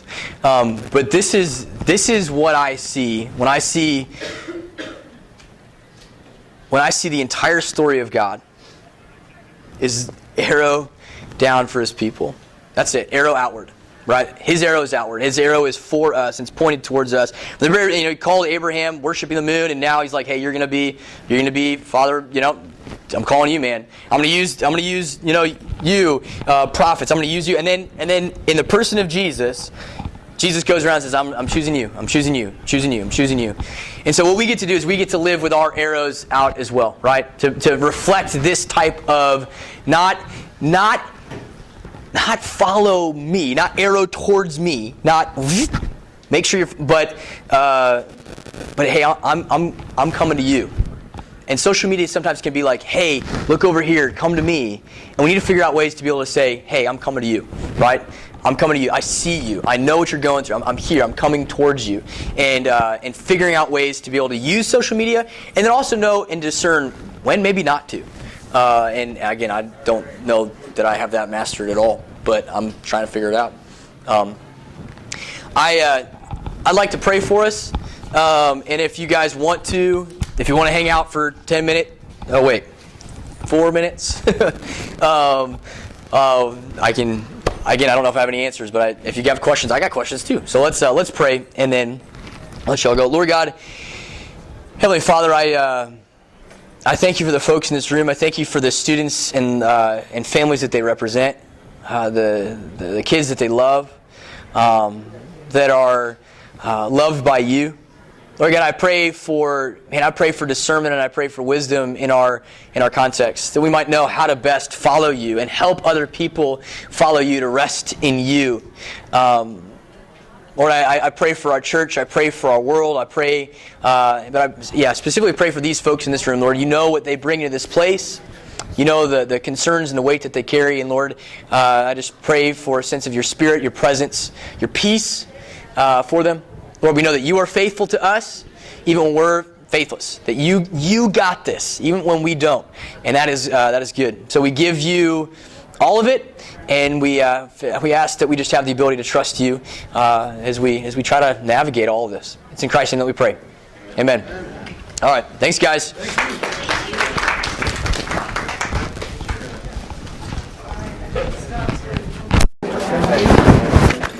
What's up? You're on fire. Oh, thanks. I got to figure out how to stop this thing. I need to start recording this. This is Mark Johansson, Worship Visuals, Friday at 10:30 a.m. in room 20. All right, let's get started by talking about how seeing is believing, right? Everything that we do, seeing is believing. How is it believing? So there's believing in Scripture, right? You know, you have Genesis 1, where we talk about God saw it and it was good, right? It was good. Everything was good. It was great. Nothing that God created is not good. Everything that we see is good, okay? There we go. Come on. Second thing that we have, right? Another example. Doubting Thomas. I won't believe it until I see the marks in his hands and the wound in his side. We're a bunch of doubting Thomases. We need to see things in order to believe them. And basically all of Revelation, right? And then I saw, and then I saw, and then I saw. It's all about sight. Everything that we absorb and see is very much about sight, okay? The other thing that seeing is believing in modern day culture is arts and entertainment. I mean, wow, look at this. Cirque du Soleil, Dancing with the Stars, the Super Bowl halftime show. It's all about production value, right? 100 years ago, this would have been like overkill, sensory overload. Nowadays, this is normal. People are used to this in their day-to-day life, watching TV. So how do we relate that in the church now? Let's talk about seeing as believing in worship. Congregational participation depends on being able to see in order to be able to participate, right? If you have a hymnal and you don't know what page you're on, you imagine if the hymnals didn't have pages, right? What a crisis that would be. That'd be a disaster. People have to be able to participate. They have to be able to see in order to be able to participate, right? Same thing is true with faith development. Again, here we are talking at a conference. This isn't worship, but I'm teaching you and we're learning together. The same thing happens in your Sunday school classes. People want to be able to see in order to learn. I love this quote from this collect, and sometime in November, one of the propers somewhere buried in the lectionary. When we read, mark, and inwardly digest the word. When you digest food, you don't see it anymore. You don't know what's happening, but you know it's helping you, right? It's good for your insides. The same thing is true about the word and the way that we absorb it and bring it in. So, okay, what's all this? Worship, modern culture, Bible. What's the point? This is the thesis of our workshop today. Visuals are now the language of the people. Right? We see something, we absorb it, and we know it to be true. All right?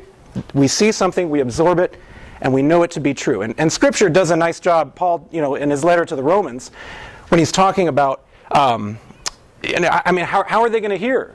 Who is going to be sent? How are they going to hear about this message until someone goes and talks to them about it? Well, when Paul wrote this, they didn't have PowerPoint. They didn't have projectors. They didn't have TVs. They didn't even have the printing press. So the only way to tell people was to tell them, right? It was to verbalize it. But nowadays, we have the benefit of visuals. So how are people going to see? How are they going to see and learn unless the screens are bright enough, the font is large enough, the contrast is clear enough, the slides advance soon enough, and so on, and so on, and so on. So you get the point, right? The visuals are very, very important to the success of your ministry. You might have an awesome preacher who gets up every Sunday. This is a dynamic message. It's awesome. He's moving around the stage. We don't have this at Christ Lutheran at all, by the way. He moves around the stage. He's excited. And then, the preaching is awesome. Or maybe you have a great band. They sing and they're awesome. The music is fantastic. It's so great and energetic. But guess what? If you have bad visual aids, Lisa Simpson says, they're going to negatively affect your ministry, okay? They just are, because people are a visual people.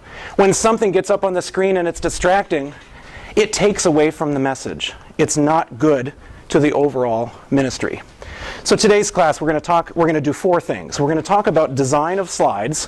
We're going to get into the weeds a little bit, right? So please don't lose me. I hope I don't lose you, right? If you want to know more about the specifics of how to design slides, we're going to talk about that. The second thing we're going to talk about, right, is the button pusher who's always late. I can't read the next, what's on the, right? You need your team to be on board with this, to be able to operate your slides well. The third thing I'm going to do is a demonstration, and I hope technology permitting this works. I'm actually going to double dip. I'm going to put together my pastor's sermon slides for Sunday, so you can see how we do that. And then I'll take a hymn suggestion from the crowd here, and we'll put it together, right? We'll show you how this process works. And then the fourth thing is, okay, now I've got all this great information. What do I do? How do I take it home to the people who are going to say, well, we don't want to change. This isn't how we do it here. So there's some suggestions for how you can implement that. Let's get into some common design mistakes. First part, we're talking design, okay? Again, if I lose you, please stay with us because there's more coming. So what about fonts, right? When we talk fonts, these are some of the most common problems that we show up with. When we go to church and we see a slide and it's like, ooh, that doesn't look good, right? I can read it. I can kind of read it, but it's not the right typeface choice. Perhaps it's the wrong size. You have the person that always complains, so it's too small, I can't see. Oh, by the way, I sit in the back row, but it's still too small, I can't see it. Well, move forward. Well, no, you have to have the right size for everybody in your room. Maybe it's too crowded or condensed. All right, this is a cool font, right?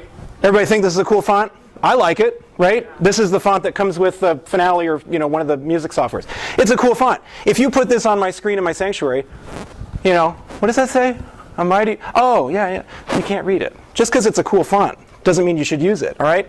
So this is the font that's best, right, for your VBS sign-up form, okay? This is the font that you want your Bible verses printed on a pallet in your living room wall that you bought off Etsy.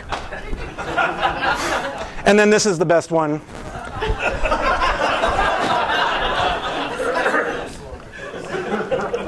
The laughter is based on truth. Can I get an amen? Not that I would know. All right, so talking about text, right? When you've got text on your slides, it's not just the font choice, but it's how you do the text. You're going to have too much or not enough text per slide, right? I don't want to see a slide that just says, whoa. Whoa, yeah, okay, I don't want to see that. That doesn't edify, that doesn't teach. Where do you put your text on the screen? Is it always in the center? Do you modify it based on your graphics or whatever you do, okay? And then the obvious ones, come on, spell the stuff right, blah, blah, blah, okay? And then the final thing, of course, is the sin of all caps, because I'm yelling at you, because it's in all caps, right? So let's a couple things to consider.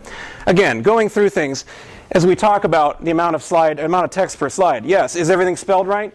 Is it a good font? Yeah, sort of, okay?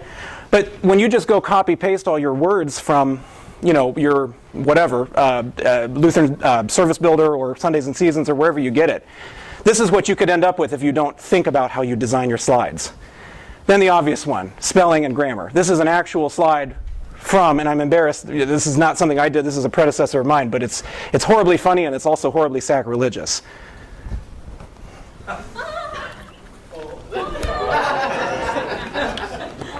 This isn't what you want on your church's slides, right? Welcome to our church. Yeah, so anyways, that's just terrible, okay? So background graphics is another area where we can really mess up, okay? When you've got bad contrast with your text, you've maybe got a really cool picture that you found online. It looks great, it's edifying, but it's like, whoa, I can't read those words because it's way too bright. Maybe the background graphics are not congruent with the style of your worship, whether it's traditional, contemporary, maybe it's a fast song or a slow song, and you're not thinking about another one, inappropriate video speed. If it's too fast, right, and it's just not good for the text, okay? Another thing that we've got with slide design, perhaps you've got distracting transitions, we've all seen it. Unnecessary presence of text and the usage of directions both relate to when you have directions on the slide, and I'm going to show you some examples here in just a second that say, please stand as you are able, right? Okay, well, that's not always the best thing to put on your slide, or pastor, or congregation. You clog up your slides a lot. There's some better ways to do that. All right, yeah, right? Let's all cringe together, right? Because we've seen this. That's the thing. We've seen this. We've been in the church where this is the norm. This isn't okay. The video speed is way too fast, right? Lord, prepare me to be a sanctuary. That's how you should sing that based on this video speed. The color looks awful. You can't see it, okay? I mean, not good, right? Color contrast, you've got words hanging out here. Oh, sing 4X's. That doesn't make worship feel worshipful, okay? Oh, how nice, you found a free vector stock picture and you forgot to crop out the thing, right? And you're using this font that's impossible to read even though it looks kind of cool, all right? And then this is my favorite too. This one is, this is a nasty video background I found. Yeah, your barf bag is in the front of your seat, by the way. Yeah, isn't that awful? Let's not look at that anymore. Yeah. And then if your church does this, just stop. Okay? Just stop. All right? In the South, we have a word for something like this. It's called tacky. You can't describe it, but you know it when you see it, right? That's exactly what this stuff is, okay? Yeah, go away. Some other common problems that people have with design is that there's a live stream versus in-person change where you have different looks, okay? There are presentation softwares that can manipulate your text very nicely to have one look in your sanctuary and then a different look online so that you can incorporate the use of video into your online stream. Again, distribution of text, it can be in the wrong place. I don't really want to see the background image when I am at home worshiping if I have to stay home with a sick child or I have COVID or something like that. I want to be able to see the people worshiping. I want to be able to see the leaders and have the text at the bottom of the screen. Okay. Another thing, adequate preparation. This is just personnel talking, day-to-day operation issues. Don't slap this stuff together on a Saturday night. You got to be able to see what this looks like in your sanctuary, in addition to what it looks like on your computer. Now, I'll pause real quickly here and just full disclosure, right? I didn't get a chance to get in this room and see this projector and this equipment before I made my slides. So if something doesn't look quite right, that's why. But on Sunday morning at my church, I have access to that room 7 days a week. So I can go in there and say, does this look good on that slide, right? And sometimes it'll look great on my computer, but it won't look good in the room, okay? Due diligence, copyright, that's an obvious one. You have to acknowledge copyright, you have to do it the right way, follow the law, not much to it.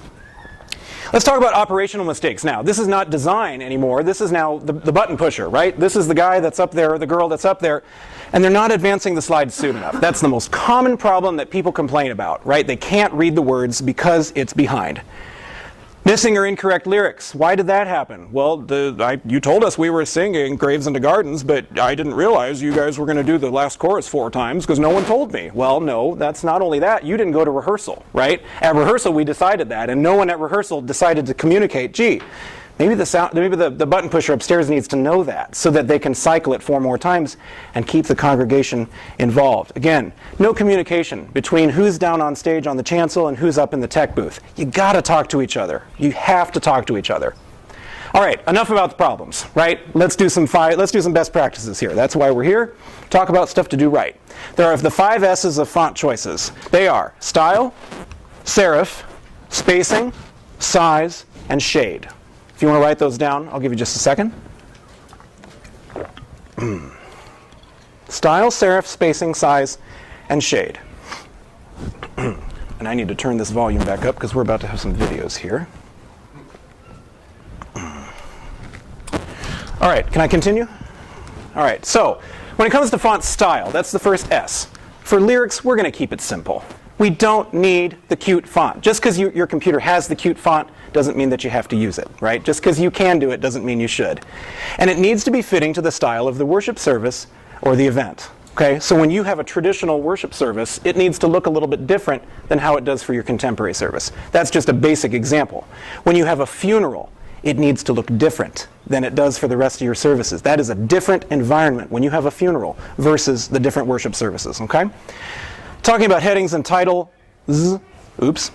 creativity is encouraged, right? When you have a heading or a title as part of your presentation and your worship service, and you're not specifically having people read the words, you have a little bit more fun with it. But again, legibility is paramount. Okay. Here's a brief video. This is called our bumper video that we show at the beginning of our services. So you have a script font, a serif font, but that's a title, right? No one needs to read that. So that's a good opportunity to use a script font and be cute. Okay. Again, font styles have to align with the style of the service or event. I kind of went over that already, whether that's traditional, contemporary, maybe you have a kids or a family service. It can be a little more fun, right? And again, a funeral or a wedding. We had a longtime member whose husband, also a longtime member, passed away. Wasn't too keen on screens in the first place, perhaps, but she told us, you can do the slides, but I don't want to see any backgrounds. I just want to see text. And we said, that's fine. We can do that. We can honor your request because we understand this is a solemn occasion, right? So let's go through a couple of design examples. And again, the lighting in here is not great. The projector's not the brightest, but you can get the idea. When you see something like this, this is good, right? This is edifying. The words are bold, they're clear, they're the right size, they're in the right layout. We don't have any weird line breaks. And there is a background. But what's the background? Can you really make it out that well? It's a little faint, but what is it? It's rocks, right? Because this is Psalm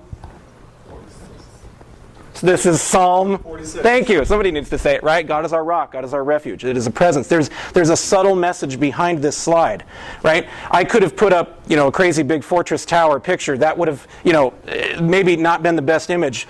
But this is a good way to do that because you blur the background and it's dark, okay? Another traditional hymn, perhaps, that you've seen before. By schisms rent asunder, by heresies distressed. This is the church's one foundation. It's the verse about how the church has fallen apart over the years. So you see a crack in the background. This is a schism. This is a break. It's a subtle message to drive home the point of what we're talking about. Okay, maybe you have a kids service, right? Now it's time for the Advent wreath. It's clear, it's easy to read, and this is a good opportunity for a fun font. Okay, this is not Comic Sans, by the way. This is not Comic Sans, but this is a good opportunity to be kind of fun with it. Again, go back to the funeral example. This is very classy, it's very clean, it's very easy to read, especially as a serif font. Those of you who are anti-serif, we'll get into that in just a second. But this is a very clear way for participation. Are you supposed to read this out loud in the worship service? Say no. Are you supposed to read this? Say yes. How do you know the difference? Because this is italic and this is right. So you can use your screens and the design of your fonts to be inclusive and exclusive, right? You don't want people talking when maybe they're not supposed to be or they're not invited. Again, a traditional setting where you have a picture that's muted, it's blurred, it's darkened a little bit. The text is very clearly the important part of this slide. Okay? So let's talk about serif again. So for those of you who do not know, and maybe you've heard the word, you're not sure, serif are the small strokes and lines that are attached to the end of a larger stroke. So here is a capital letter M in a serif font. Those are your serifs. Those little things that tag out there. In contrast, this is a sans serif letter M, right? So you've seen all this, and I know, again, this is where we're getting to the weeds. So hold on with me for just a second. Some things to consider with sans serif and serif. Again, subjective. It might work for you, it might not. I recommend in our context, serif for traditional, sans serif for contemporary. It's a clean look. It's what people are used to seeing as long as the fonts are legible. And we'll get into this here now as we talk about font strokes. So thickness is crucial to the legibility of your font strokes. Do you see how this is a very fat font here, right? This is thin, but it's still legible enough, right? People in the back, you can still sort of see it. Okay, then what you have to consider with serif fonts is that they have to be clean. So those of you who are using slides in traditional worship, you want your serif font to be nice and clean. This is a great example of a clean font. This is a free downloadable font that was created for Wikipedia, believe it or not. It's called Linux Libertine. And after exploring a couple different fonts and trying them out, this is the one that we've settled on the most. And I'd like to show you why. As a bold font, it's very clear and easy to read. You have thick strokes. Whereas this one is a very thin font. Do you see the difference, right? This is a beautiful font. Don't get me wrong, right? But this is the font that I'm likely to see on the cover of like Vogue magazine or something, right? It's very trendy, it's very clean, but it's not good for screens. Why? Let's blow things up a little bit. Here's your capital letter A. Here's your capital letter A. Notice the difference with how thin these serifs are with those serifs. Same thing on that side, right? So as you're considering which fonts work best for your setting, they have to appear legible on your screen. Contemporary is a little bit of a different case because you've got, sans serif, so there's a little bit less chunkiness and clunkiness to work with your particular font. So this is a bold font called Artegra Sans. I'll put all these up here in just a second so you can write them down. That's nice and bold. It's easy to read. This is Helvetica, a great font, right? Very, very trendy, but it's thin and it's too hard to read and it's too condensed. Okay, so let's talk about the condensing there. I'm talking as we talk about condensing and the spacing. The character spacing is really going to depend on the font. There are two different types of spacings in the typeface world. There's monospaced and proportional. Okay, for anybody that really wants to care about this, this is a good way to demonstrate and to see the difference between proportional. You'll notice that each of these letters has a different width, right? So the I is much narrower than the capital letter P. Whereas here with monospace, every single letter consumes the same amount of width, right? This is how typewriters used to work. Typewriter fonts would be a monospace font because every single, I don't know what that thing's called, that would hit the paper, was the same width. And so the font had to be, just by the nature of the design of the machine. Okay, so Monaco is a monospaced font, and the dead giveaway here is this lowercase letter I. It's like, what? Somebody had to design that so it would fit, right? So it would take up the whole width. Whereas Times New Roman is proportional. Different letters consume different widths. Now, when you have your software and you're using it to design your slides, you can manipulate your font and create more spacing. And you can do this with any word processor, right? If you need to cheat on a paper and have more pages. I mean, I didn't say that, right? You can expand your character spacing a little bit to get your slides to fit right. So, and we'll talk about that here in a second, where you'll see how you can use condensing or expanding your font to make things fit. Another esoteric word, but something to know about, is called ligature.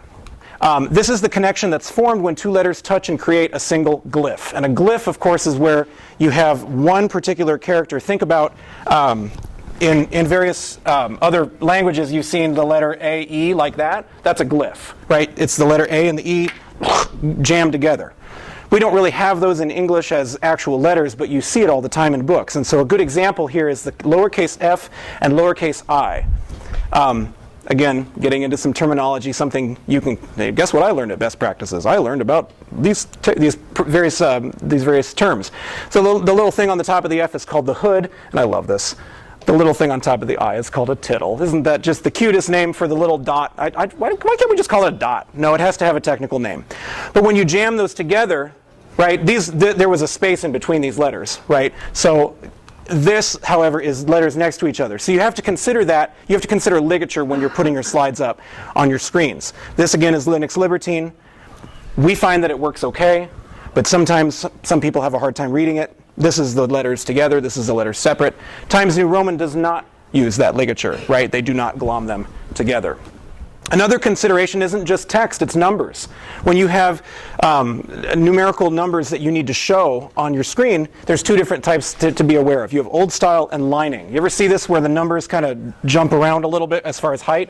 That's called old style. It's a beautiful thing when it's printed in a book. A little hard to read when it's on a screen. So when you're doing with your screens, the best thing to do, lining is a lot easier to read. Here are your font recommendations. You're welcome to write these down if you'd like. These are 7 total choices between 2 slides. So there's some great choices as far as sans serif. The ones with asterisks are downloadable for free. You just Google them, you'll find them.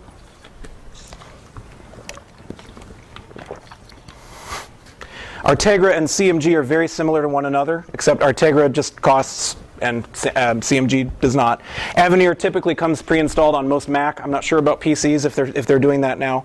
Edmund Sans is a great free font that's downloadable. It's a little bit trendier in its style, right? But it's still very thick stroke, very legible. Did everybody get that? Anybody not get it?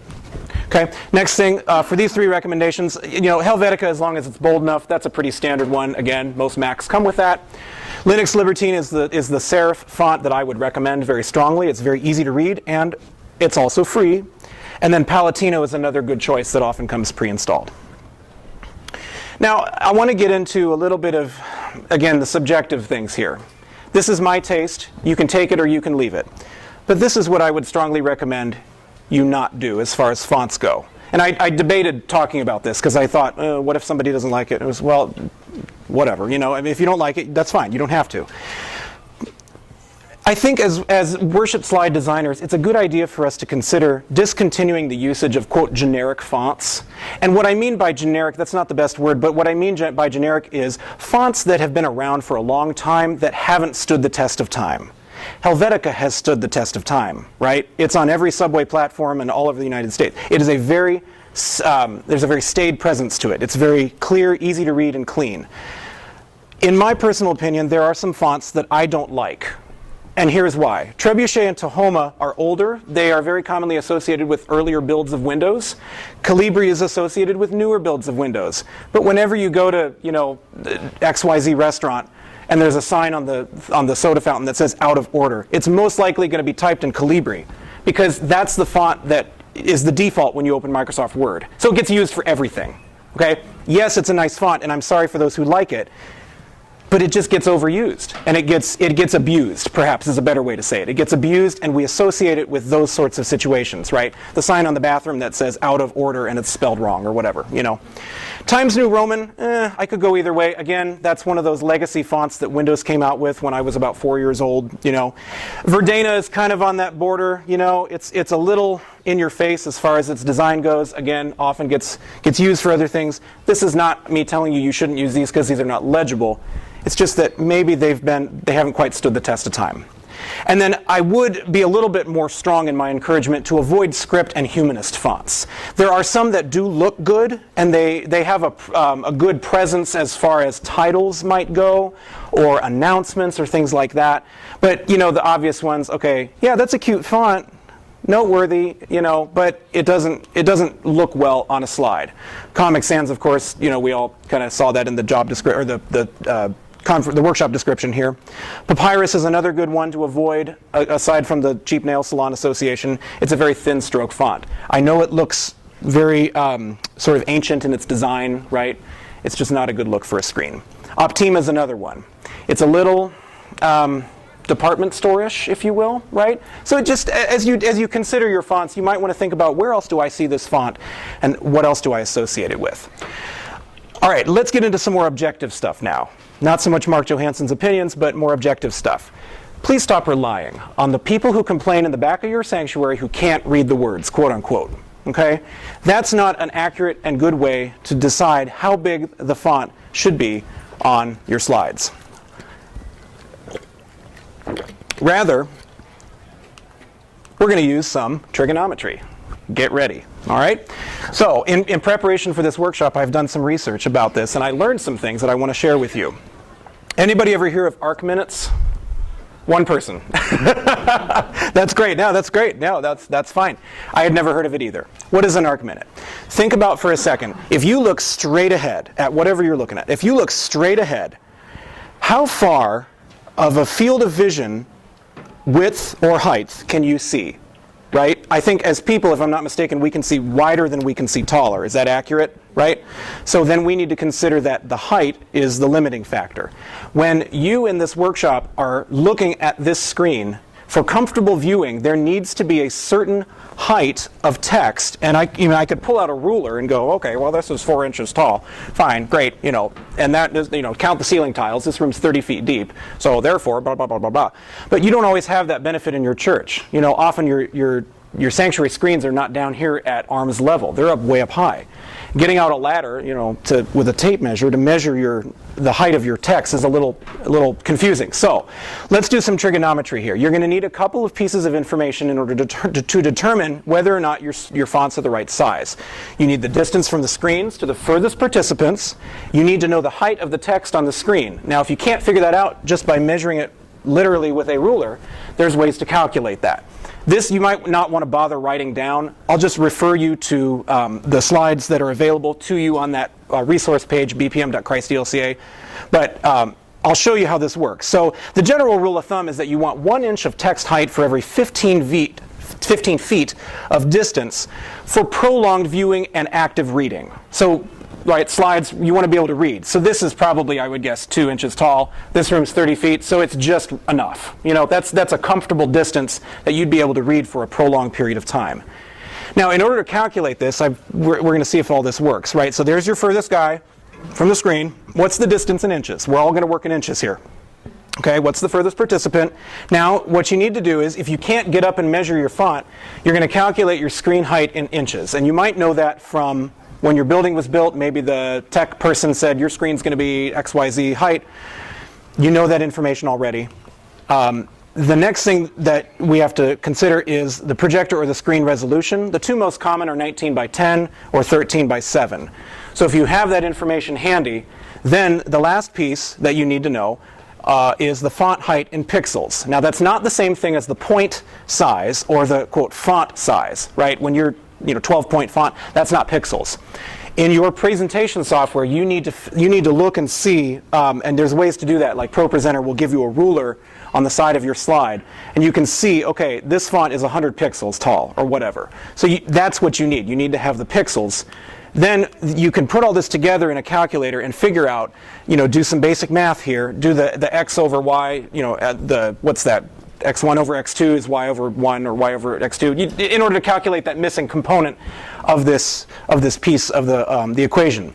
Then what you're going to do is you're going to oh, I'm sorry, yes, absolutely. Yep. Yeah, so then the next thing you're going to do is you're going to go on Google or use a scientific calculator to use what's called an arctan. And that's some kind of relation to tangents and something like that. And I'm a musician and I didn't take that math class. Whoops. So I took pre-calc and trigonometry, and the teacher said, don't take calculus next year. And I said, okay, I won't. So this is that equation. Again, if you want to really get into the weeds, you can do that.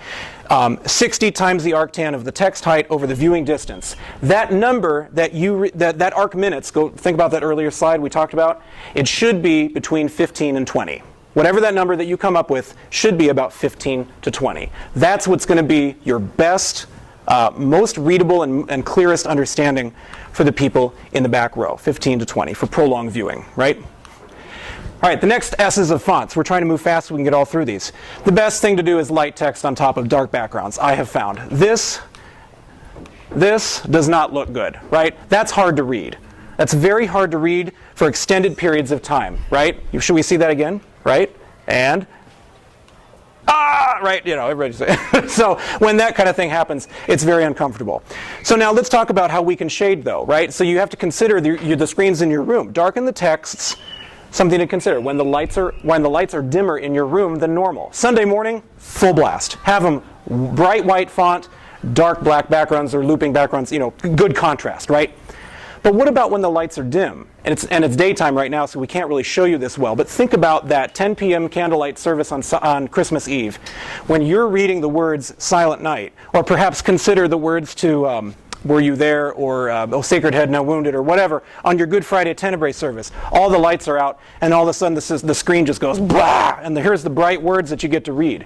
So something that we have found works very well for this situation, and I know you can't see it well, but again, bear in mind this could be Christmas Eve.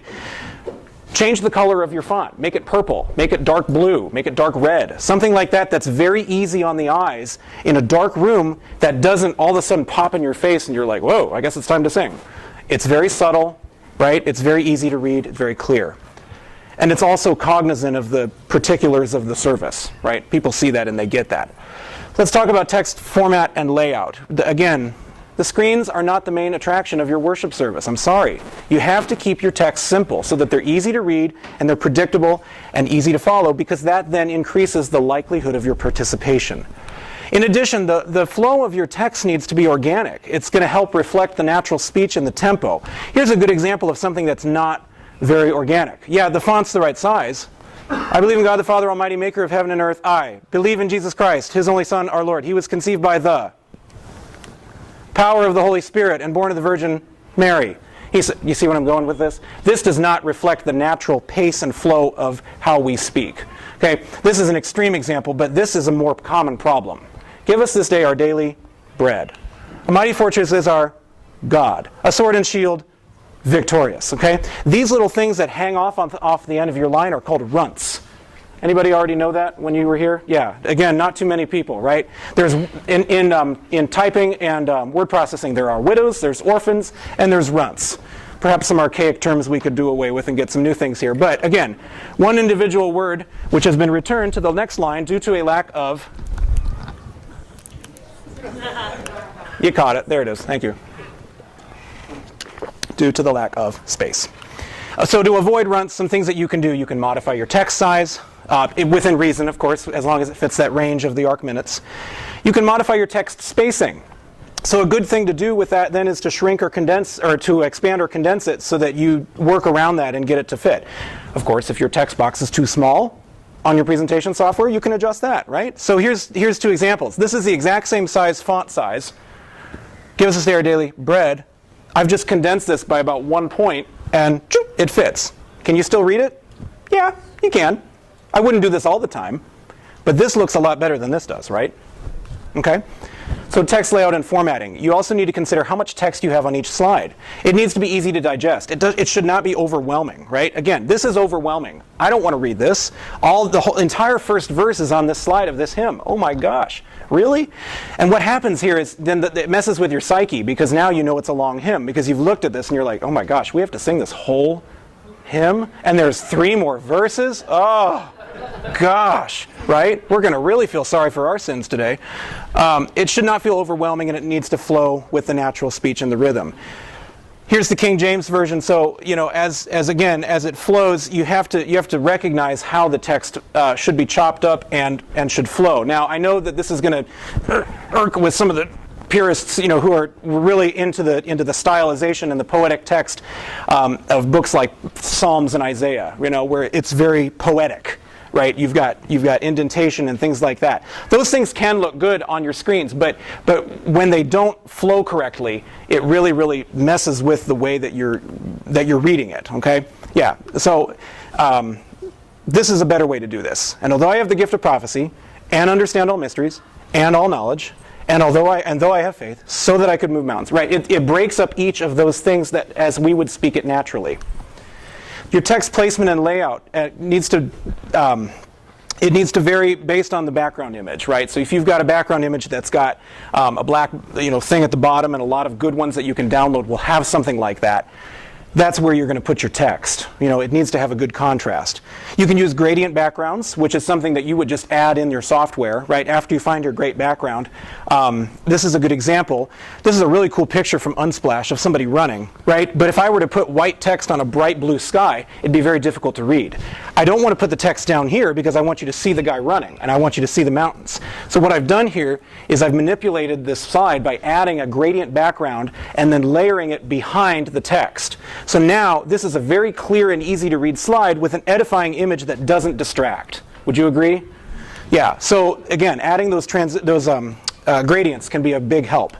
This goes without saying. Come on, no more holy spits. All right. And full disclosure, I make mistakes too. Right. This happens. But the reason it happens is because we don't take the time to pause out of our day and say, okay, I need to go proofread these slides. Right. I'm going to proofread the bulletin. That needs to look good. Proofreading the slides is very, very important as well because you don't want to end up with those sorts of mistakes. Punctuation, on the other hand, is a little bit of a different story. This is where we can be a little bit more subjective. Okay? Sometimes punctuation is necessary, and sometimes it's not. There are churches that do music ministry and they have slides up there. They do it very well, and there's no punctuation on the slides. Okay? You don't technically need it. Okay? But why would you want it? Well, it does assist singers with phrasing and breathing. It's very, that's poetry, right? When you break it up, it makes it a lot easier to read and just to acknowledge the artistry, right? So it helps people. But now, why not punctuation? It does tend to consume screen real estate. You only have so much space here, right?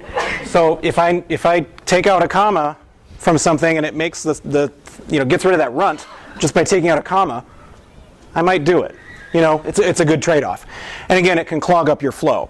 So here's a good example of no punctuation, too much punctuation, and perhaps a happy medium. All right? No punctuation, except for apostrophes, of course. Okay, how would you sing this if you didn't know the song already? Yeah? I'm fine, yeah, I'm fine, oh, I'm fine, hey, I'm fine, but I'm not, I'm broken. That's not how you're going to sing that. That's not helpful. This, on the other hand, is too much. I say, I'm fine. Yeah, I'm fine. Oh, I'm fine. Hey, I'm fine. Too many commas, right? So find a happy medium. I say, I'm fine. Yeah, I'm fine. Oh, I'm fine. Hey, I'm fine. But I'm not. I'm broken. Okay? Does that make sense? Another good example of where punctuation can really help, we discovered recently, we commissioned one of our pastors into the Navy. And we had a commissioning service. And we did something you don't often do in church. We sang the national anthem. It was kind of cool, right? It's not often that you do that in church. Do you remember that the first verse of the national anthem is a question? We don't often think of that, right? When the pop singer at the football game sings it, we're really asking a question. So that question mark there at the end just kind of drives home the poignancy of the beauty of that text. So just another consideration as you're thinking about punctuation. Text style, of course. With this, there's the problem of instructions, right? This is an unnecessary presence of text, I would say 95% of the time. There are some times when you need it, for instance, in a funeral service where we don't know all of the petitions that'll be part of a prayer at the end. We have a slide that just says, after each petition, Lord in your mercy, hear our prayer. I'm not going to type up everything that the pastor is saying because they might make it up on the fly. Who knows? But in general, it's unnecessary, and again, it consumes your real estate of your screen. This is just not, this is hard to read. This is difficult to know where I'm supposed to be, even though the intention was to be inclusive, right? The pastor says this, the congregation says that, yada, yada, yada. So a better way to do it, think back to that funeral slide. This is a much cleaner and easier way to do this, so that we know immediately when we see that, I'm not supposed to say that, I am supposed to say that. Make sense as far as punctuation goes? Background graphics, again, getting into this, these need to be edifying and yet simple. They need to contrast with your text, and they need to be relevant. Okay? Don't just put up the screensaver videos, just because they look cool. And sometimes I'm guilty of that myself. I get that, right? It's like, oh, this is a cool video, but it might not have any relevance to the text. This is hard to read, right? It's a cool picture of the waves, of the water, but it's very, very difficult to read. Because if you look at the contrast difference between these white lines and black areas, all of those are messing with your vision as you're trying to read and decipher what those letters say. Okay? This is a cool picture of a child getting baptized. But if I were, when my daughter was baptized, if I was up there at the front and this child was up there, I'd be like, who is that? Who is that? That's not our pastor. They don't dress like that. We don't use the shell, right? Who is that? There's no relevancy to this. If it's going to be a baptism, you're not going to get into the weeds of let's make the screens the main attraction, right? The screens just need to be edifying, simple, and out of the way because the baptism is what's the main attraction. Make sense? This is a much better way to do this. It's a subtle background. It's darkened. It's slowed down. It's very clear and easy to read, and it makes it obvious that this is all we need the screens for right now. Okay? So tips for improving contrast. Again, you can use your presentation software and manipulate your background to darken it or blur it. You can add the gradient that I talked about before. And you can also add a stroke effect, which that is something I'm going to show you now with this great picture that I found of Christ being baptized. Isn't this a cool picture? This artwork is just gorgeous. And when you see it on a big screen in a sanctuary that's the right brightness and everything, it's like, wow, it's beautiful, okay? But this doesn't help, right? Here's the text and the font all by itself. Okay, the words are there, but you can't read it because there's no contrast or backing. This is what it looks like when you add a stroke. Let me do that again so you can see. No stroke, stroke. So your font can be manipulated to add a stroke, and that helps to increase the legibility. In this instance, however, I would recommend going one step further and adding that gradient, because if you darken the image, then you lose the image, right? So now you want to be able to have the best of both worlds, and you can use your presentation software to do that. Here's another good example of ways that you can manipulate your software, right? So here is a background picture of the Nativity, O Come All Ye Faithful, the copyright information appears, and then look what happens. Did you catch that? Watch carefully one more time, if I can get it to go, all right? Well, now you just saw what it did. Yeah, whatever.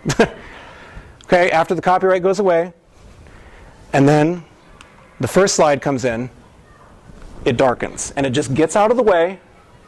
Now it's in the background. You saw it. It's pretty. Great, whatever. All right, we've seen pictures of the Nativity before. We know what we're doing. Now it's invitational, and it makes it clear and easy to see. Okay? Now, this is where having that other screen would have been really helpful. We're going to try to see if we can sort of manipulate a little bit, but at the very least, you'll see what the presentation softwares can do. Hybrid worship visuals involves in-person and live stream requiring different looks. In ProPresenter, they're called looks, where I can say, okay, here's the text, right? O come all ye faithful, and then I want it to look this way on the sanctuary, and I want it to look that way on the live stream. Okay? Not all content is relevant for each audience. That's another thing to consider. That's very important, and I'll show you why here in just a second. So if this were the slide in the sanctuary for our traditional service, this is what it looks like on our online screen, okay? Where you've got that same exact text, but the software just goes, nope, give me that text.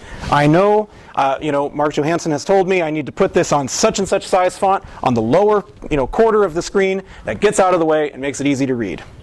Make sense? Anybody? We've seen this before, right? We're pretty familiar with how this works. Okay. Another good example is Scripture. And this is where you're not going to be able to see exactly the way I had it in mind, but imagine for a second if this is the text, right? Hebrews, and here's the text. The lower third is going to be down here at the bottom of the screen with just the text, and then it's going to grab this text that says Hebrews 10, 19, whatever, and it's going to just boop, put it in a little box right here so that the person watching at home says, oh, this is Scripture. Okay? And what we've also done is taken it a step further and taken this picture of the Bible as a background and manipulated it into that lower third, lower fourth section so that it's a background in and of itself on the live stream. So people see that and they immediately know this is from the Bible, right? This is not just somebody, saying some good sounding sermon words or whatever, right? So that's how that works. And again, I'm sorry that we can't see exactly all of these same slides in person. Here's another great picture, right? very edifying. The people who walked in darkness have seen a great light. It's clean, it's easy to see, but it's out of the way, and it's very, very subtle. Okay? Let's go on ahead to talking about some ways in which we can have different looks for online and in person. So offering, this is our offering slide. Give online. Text praise to 73256, but you can also put your offering in the basket in the back of the sanctuary as you leave. This bottom part is not relevant to online worship because there is no offering basket at your house. So we're not going to include that. But what we are going to include is a QR code down here at the bottom right. And that QR code then is somebody is worshiping at home and they can just whip out their phone, take a picture, and it takes them to the same site that it would if they texted praise. Right? We'll also have that information on the lower third for the online folks. But just you see, you can differentiate the information based on what's happening. Same thing for our Christ Kids, which is our children's sermon series that we've started up during COVID. We have a video series. Well, the people in-house are going to do the children's sermon part of that.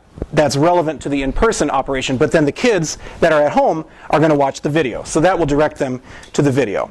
All right, I'm going to jump ahead really quickly and talk a little bit about presentation software. So there's two different kinds of softwares that we all use, right? There's generics and there's worship specific. Worship specific, it's not just for worship, but that's obviously what we're talking about today. So the generic ones are obvious: PowerPoint, Keynote, Google Slides, right? These are the ones that we all know about because we see them. They're very common. I got 79 responses, excuse me. An overwhelming majority of us in this room use ProPresenter, 46 of us. 21 use PowerPoint, and then 6 Proclaim, 2 Easy Worship, and then just, not very many there at the bottom. Now, I could come to you with this workshop and with that information and say, those of you who aren't using ProPresenter, what are you doing? You should be using ProPresenter. That's not the purpose of this workshop. I'm not here to tell you that what you're using and the software that you're using is not good for you. Okay? That's just what people are doing. It's for my information only. It's interesting to find out. But regardless of what you're doing, your software application has to work for you. If it doesn't work, change the application. Okay? If what you're doing in your setting is not working, you need to make a change. Now, that's the first part. But here's the second part. And I recently consulted with a church that had this next problem. It's not the software's fault if you don't know how to use it. Okay? There's this thing nowadays called the internet. And we can research and learn about how to use our software and make it beautiful. Okay? Don't dump something that you have that's great just because you don't know how to use it. That's not fair to the software. Use online tutorials, and please ask other churches, what are you guys doing? Right? We're not happy with the way things look, or we don't know how to use such and such. Show me how to do this, right? In a setting that's a little bit more one-on-one than what I can do here today for you. But that's one of my biggest takeaways from this workshop. If this doesn't work, you need to make a change, but it's not the software's fault if you can't do it. So just some quick key features that things like ProPresenter and these other softwares, if you are currently using PowerPoint, which a number of us are, some of the things that you can do in ProPresenter you can't do in PowerPoint. So things like layering and better media management. You can have different appearances for multiple outputs. You can also have a confidence monitor in the back that's not a mirror image of what you see up here. It's just big bold letters with a clock and a timer that says you are way over on your sermon, stop talking, and sort of thing like that. You can also integrate the Bible. Right? So ProPresenter you can purchase $15 a version. So we use a number of versions in our particular setting. So if I need one version out of the NIV and another one out of ESV or King James or whatever, I can just click that, I need this, and boom, it comes right in with the presets I've already created, and it's a huge time saver. Same thing is true about CCLI. If we have a new song we're doing, I don't have to sit there and type all the words. I just go to CCLI. This is the song I want. I do have to make some tweaks because CCLI, again, does not use punctuation and they don't lay it out exactly as the song's supposed to be from start to finish. But again, it does save a lot of time. The other thing that's true about ProPresenter is that the screens are always live. You're always going to see, there's always going to be an active thing, whereas if I look over here on my screen right now, I can see what's coming next. It's a very, very nice thing. But the things that you need to consider, this is the IT part. You need the same machine to edit and run the slides. We've done it before where we've had too many hands in the fire or too many cooks in the kitchen, or we'll create it on one laptop from home, and then on Saturday night, Sunday morning, we'll export it, and everything will work perfectly, and we won't have any tech issues ever because that's just how things work, right? not. It's best when the same machine does both. You can, however, use a remote desktop, and this is what I do. Our sanctuary is in a separate building. Our office is in an out parcel, and so I sit at my desk and I remote into that computer, but I know everything that I'm doing as I remote in is going to be exactly the way it needs to look. Local storage only is really the best way to go. If you're relying on the cloud on Sunday morning, and oh, by the way, every other church is too, we all worship on Sunday morning, you're going to have, there's the potential for problems, right? Remove as many of those potentials for problems as possible. There's also the consideration of group and team editing. Again, I'm very much of the opinion that if this person is qualified, in my case it's me, but whoever it is, if they're qualified to do their job and they do it well, let them do it and leave them alone. You don't need to have 4 or 5 people contributing and say, oh, I made the slides for that one today. I made the slides for that one today. I mean, in a personnel issue problem where you don't have enough people, I could understand that. But again, it's best when you have one person start to finish so that everything is consistent, clean, and it works right. The other thing to consider is cost. These softwares, of course, do cost money. So does everything else that we do at worship. We're doing this for who?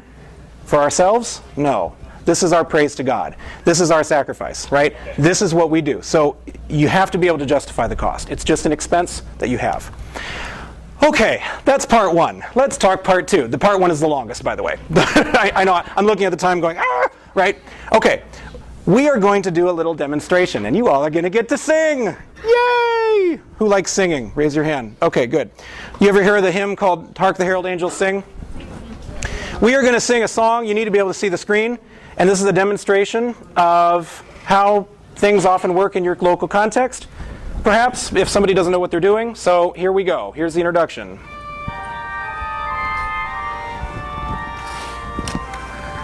It's not the same words, though. Ready? Here we go. Sing this new song. This is how you do it wrong. Misspelled, congregation has rebelled. Through my days, even though we're saved by grace, push her out to advance the slides right now. So we can read the words.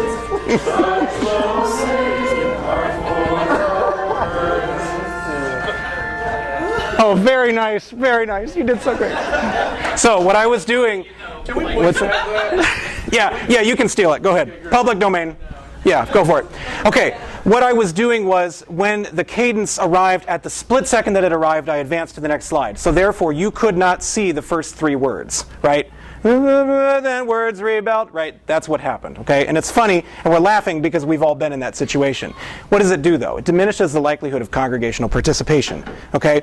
There's this thing called peripheral reading, and it's the way we read, right? There's no way to describe it because it's just how we're taught to read. As we read and we learn to read, we learn to look ahead, okay? And what it does is it gives us the ability to see and read multiple words at the same time. So just because you're not looking at one word every single second, you can see what's coming up. And we're going to do another demonstration that I promise you're going to do better at, okay? This is demonstration number 2, and I will advance the slide when we get to the underlined syllable or word as part of this. It's let all things know living, da da da da da da da. Here's the introduction. Here we go. Let all things now living, the song of thanksgiving to God the Creator, triumphantly raise, who fashioned and made us, protected and saved us by guiding us on to the end of our days. God's banners are o'er us, God's light goes before us, a pillar of fire shining forth in the night, till shadows have vanished and darkness is vanished. Henceforward we travel from light into light. Yeah, so what did you notice? First thing, right? We weren't together at the beginning. It was a quick hymn. It was a quick hymn, and it was quick on purpose. I chose that because that is a song that moves. Dum dee dum da da da dum da da. You know, it's a dance. It moves quickly. So the speed of the song or the rhythm has to be considered. The song or the hymn has to be considered. But singers are going to rely on peripheral reading. So when we got to this slide and we hit the word of, bam, I hit the word, but you already saw what was coming next. It's a big old word that starts with a T, and it looks like Thanksgiving. It's probably Thanksgiving. Same thing here. Triumphantly raise. You saw the next word, even though I was advancing. One more demonstration. This is when slides require special treatment. Oh, Holy Night is what it is. Okay, and this is a video. You don't need to sing. Just watch.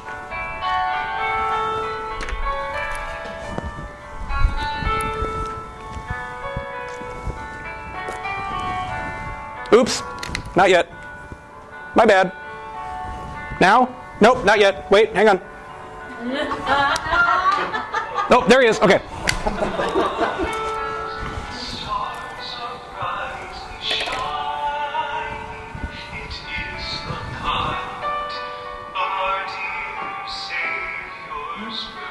Oh, wait, sorry. Hang on. Now?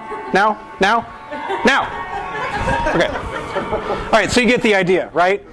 Not every hymn is exactly the same, and some songs require special treatment. So now here's the right way to do it. And the way I'm doing this in ProPresenter is I have a label on each of these slides that says the introduction is 12 measures, or hold this one slightly at the end of the cadence, so that the person running the slides can understand exactly how long and when to go. 11 measures. Boom.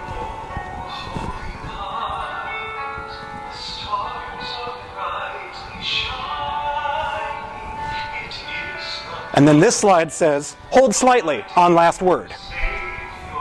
Holding slightly, go. Long, and it works much better. Do you see how that works? Yeah. Okay, so this is what you see in the operator's version of ProPresenter, right? This is a fast transition. Hold slightly. 2 measures. Hold slightly. Fast transition. So that's how you have to do it and communicate. That's that communication piece, working with your button pusher. So the art of button pushing. Yes, I can. Mm-hmm. The art of button pushing. Your person that's up in your booth has to have a very, very strong understanding of music. They have to know what a measure is. They have to know how to count. Some musicians can't even do that, right? But not that we know anybody. But this is the ideal one-person setup, right? The same person who makes the slides runs the slides. I realize that's not always the case, and it's not the case for us at Christ Lutheran. I make the slides on the weekday, and then I'm up front playing the organ or the piano or the synthesizer. So we have to have somebody else who's not there. So he sees these slides Sunday morning. He goes through them and says, great. If he has any questions, he comes and asks me real quick. But in general, you have to kind of be real clear about what exactly, right? So again, you have to possess a knowledge of the hymnody and the repertoire.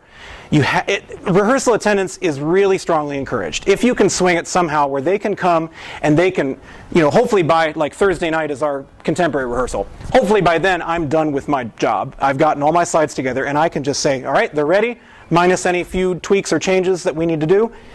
Run through them and just make sure everything looks good, right? Labels and instructions in the presentation software. Again, fast transition, hold slightly. Those are invaluable in our ministry. The standalone responsibility piece is very, very important as a staffing issue. This button pusher can't do anything else in your worship service. They cannot be the person turning on the lights. They cannot be the person unmuting the pastor or controlling a camera. This is their only job. Click, click, click for an hour. And I know it looks laborious and boring, but it is so important. No distractions, no other assignments. So to recap all this, your clear communication with your tech personnel is very important. They need to know things like the length of the introduction, how fast or slow are the transitions, what are the interludes. Just in general, we want to avoid surprises, okay? I'm concerned that we're going to run out of time, so I want to jump ahead to the fourth part, and then we'll come back and do a demonstration if we have time. Let's talk about some fresh ideas, right? So on your slides, right, what are you showing us? It's not just the words to the songs. I want to know where your church's contact info. If I'm worshiping at home and I stumble upon your video or a friend on Facebook shares it, where are you located? What time are your services? Who is talking, right? If somebody gets up to talk, Well, everybody in the sanctuary knows who Pastor Scott is, but if I'm Joe Schmo in, nowhere, Iowa, and I'm watching your video, I don't know who that is. Oh, that's Scott Suska. Oh, that's the pastor. I've heard that name. I think I know my aunt is related. That sort of thing, right? Giving information, okay? So people have to be able to know how to give. How will they know how to give unless someone tells them, right? That's second hesitations, 5, whatever, And then the final thing here is to do follow-up prompts. Things like subscribe and like, right? This is you now taking the action and say, so we say as part of that 10-minute video at the beginning of our live stream that says, like and subscribe. Follow us on Facebook, right? This is all the stuff that's going on. Okay, you can also use slides during the sermon. Don't just put up a slide that says sermon, right? No kidding. How about you highlight some scripture? Get your pastor to provide you with 5 or 6 slides and say, I'd like a picture of a woman holding a child and crying. I'd like a picture of a bombing in Japan. It can be anything, right? All for edifying and all fair use to really drive home the point of the sermon. Okay, generic images or videos can be very, very helpful in that regard. Again, in moderation. We're not having a 40 slideshow, 40 picture slideshow kind of a thing. It's just use it discretion. Audience participation is very good as far as during the sermon for people to be able to see the scripture, they can read it. But another thing that we've done in the past for audience participation is we've done like a Family Feud style thing, right? Where you got the thing up front and it's ding, top answer is da-da-da-da-da, the top 5 reasons why people don't go to church or whatever, sort of thing.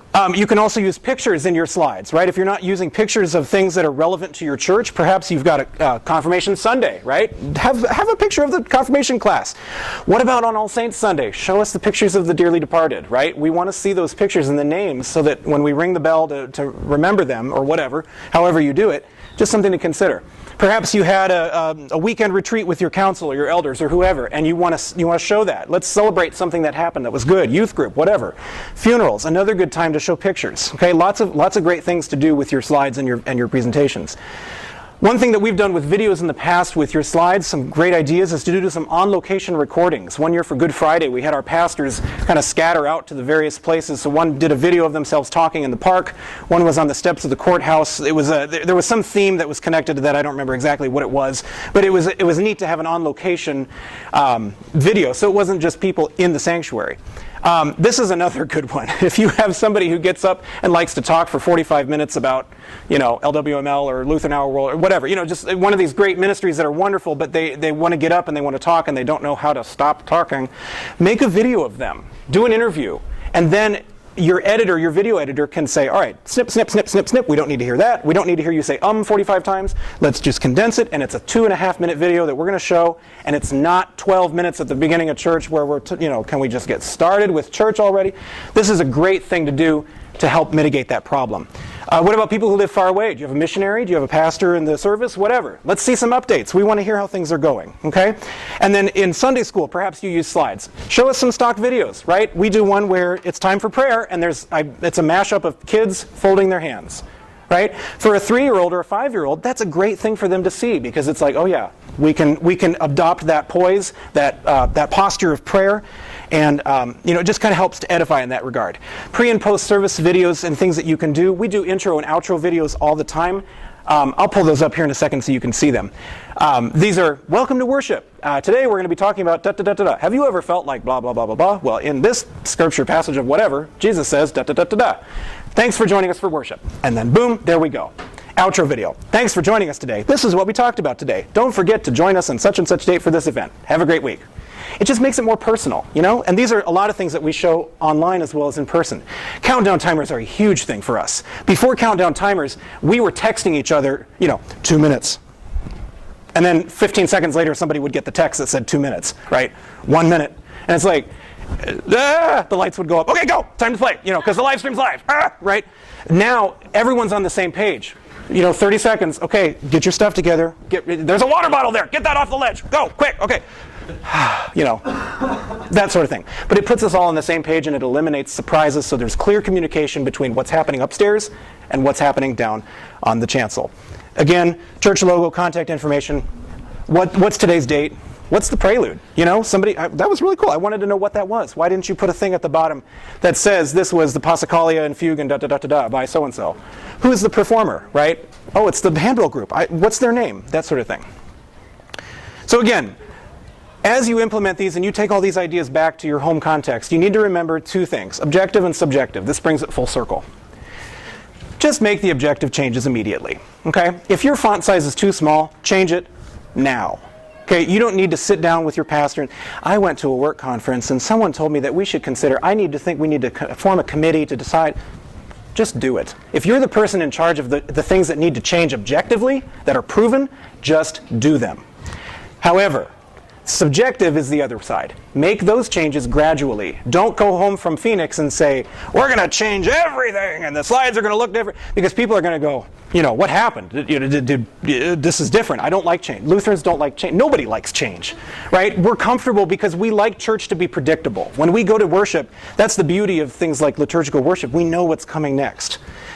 So, some objective changes that you could change immediately: size, color, space, you know, communication with your tech personnel, your button pusher, that sort of thing, the obvious stuff, right? Just do it. Which software you're using, this is all stuff that you just need to think about. What's your software choice? Do you research the features, talk to other congregations, try it before you buy it. A lot of these softwares are free before you actually purchase the license that gets rid of the watermark. Some more subjective changes, though, is more stuff like design, right? So if your design is going to change, you really need to consider involving an administrator or a supervisor. If you are not the main person to decide, you really have to make sure that, okay, we're going to make this change. I just want to make you aware of it, but you need to be aware of what's coming, okay? Again, limit the number of cooks in the kitchen when it comes to designing. So, but the real question is, when do you change these things, right? A good thing to try, Ash Wednesday and Lent are coming up. If you're thinking, you know, we could stand to change our slides a little bit, that's a great opportunity to say, hey, you know, we're in a new season of church year. Now's a good time to try something new. Don't change this in the middle of the summer just because. Use a good event as a reason to try new ideas. Church anniversary, Christmas, Easter, those are some great examples, okay? Again, subjective changes, design, build a variety of templates for preset design, text slide design. So in preparation for the changeover, go into your software and say, all right, I need this font, preset bold here, italic here, regular here. Preset bold here, regular here, italic here. And you're going to create a whole bunch of these templates that then you can take your existing text, because you've already got it all typed out. You've got all the words to the hymns already. You don't want to have to go through every single slide. You know, change the font, change the size. You can just hit Control A, all of your slides, and bam, adopt a new theme, and it changes everything instantaneously. It saves a lot of time. Personnel. This is where it gets a little sticky. This is more of a dealing with people. If you've got someone, whether a slide designer or a button pusher or whoever, who isn't working well, don't just kick them out. They like to stay in the booth. They like to be involved. Reassign them. Find something that better suits their needs, and as their manager or supervisor, that's as much as I can tell you. You're going to have to deal with the nitty-gritty and dealing with knowing how that operation, that process is going to take place. Again, supervisors have to be on board with all of the changes that are going to take place. If, as much as possible, overlap your outgoing and incoming people and facilitate training so that everyone's on the same page and no one leaves and no one knows how to drive the bus. Concluding thoughts here, as we talk about implementation, again, tread lightly. These are your people. We are in the people business. We are a church. This is how we work. People don't like things that change rapidly just for no reason. No one likes abrupt changes, and please be patient. You're going to have people who come up to you and say, I don't like that new font. I don't like that color. I don't want that. You know, da-da-da-da-da. Make a note of it. Say thank you for your input. I appreciate that. We will take it under consideration and move on and keep going. Okay? You will find what works best for you. Don't make changes just because one person says no. Okay? And then the last thing to do, of course, is to rehearse and make sure that you are everything is ready before you pull the trigger. Don't try anything new on Sunday morning. Here's a couple of resources for you. If you'd like to write these down, you're welcome to. They're also, again, available on that site.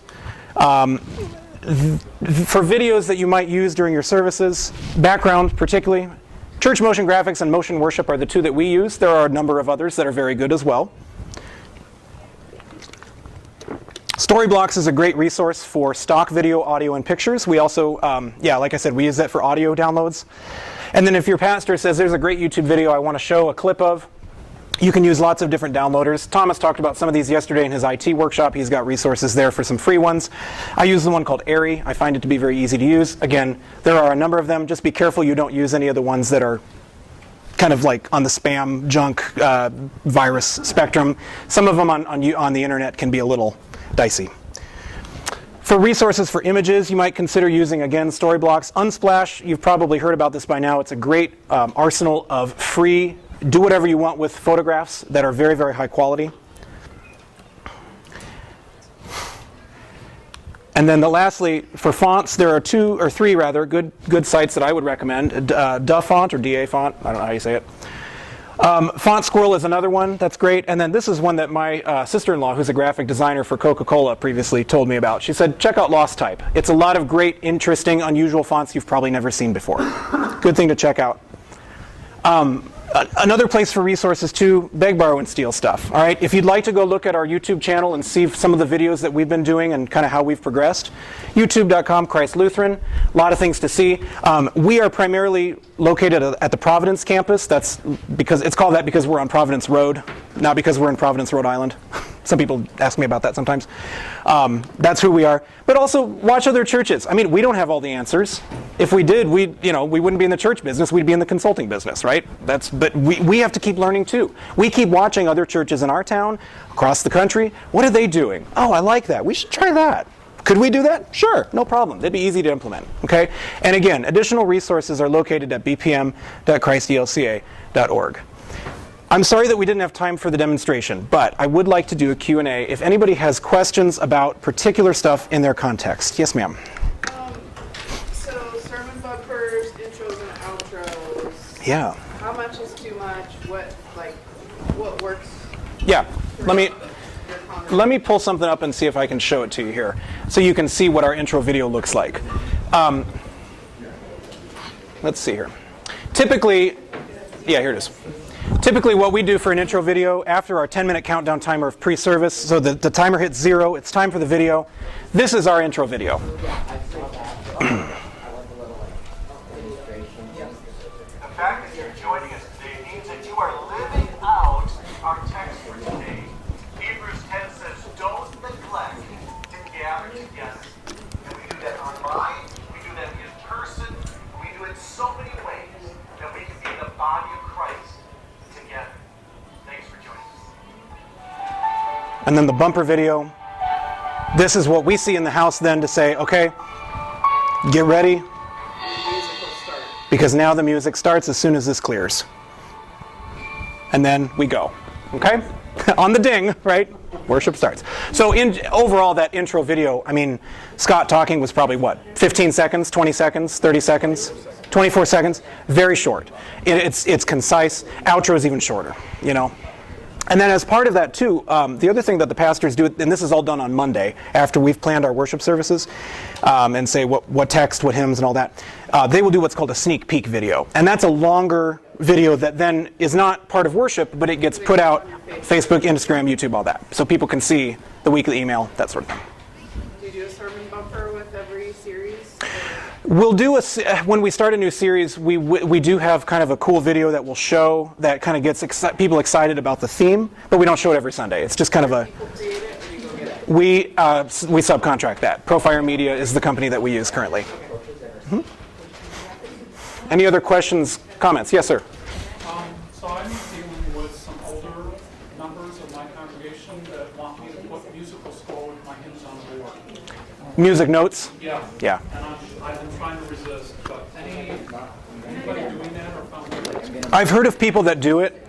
I don't recommend it. And the reason I don't recommend it, and it's a great question. I have a music education degree. Music literacy is a huge thing for me.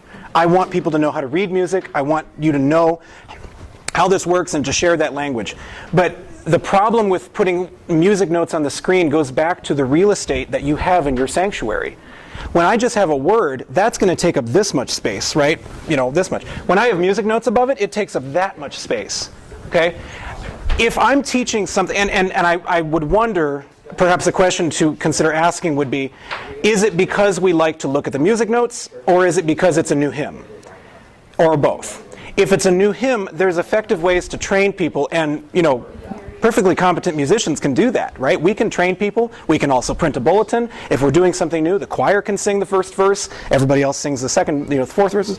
If they just want to see the music notes on the screen, that's not an appropriate use of a screen. That goes back to, this doesn't fit. It's not good. Any other questions? Oh.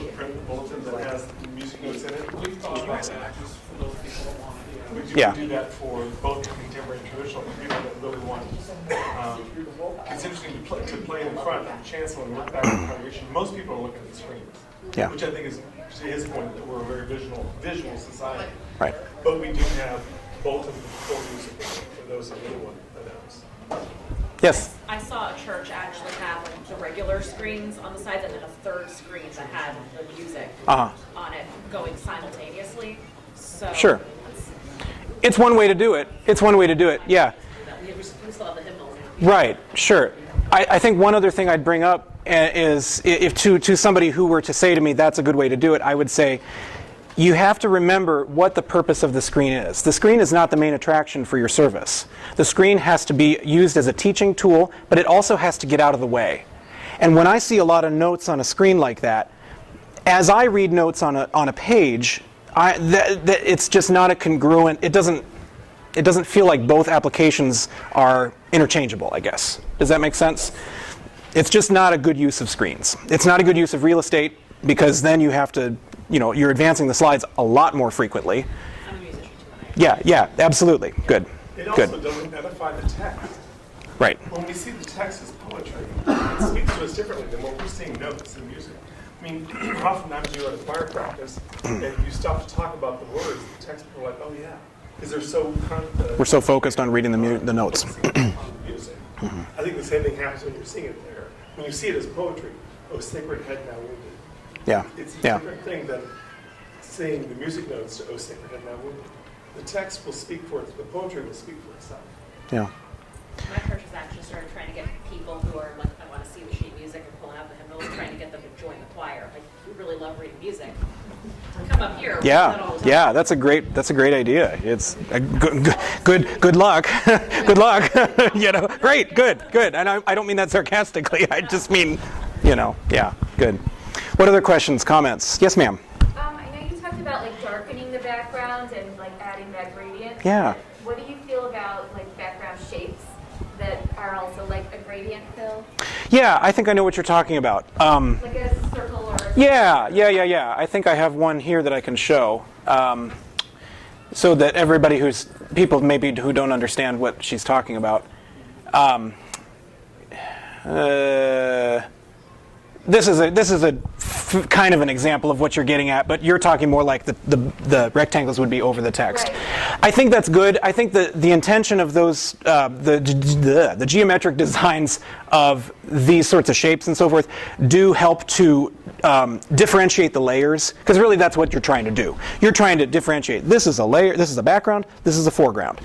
Those pictures do help with that. Again, within checking all the rest of the boxes, does it the right contrast, blah, blah, blah, that sort of thing. Sometimes you can see the background, but Right. not in front. Right, yes. Yeah, that's very good. That's a very good question. Yeah, very good point. Others?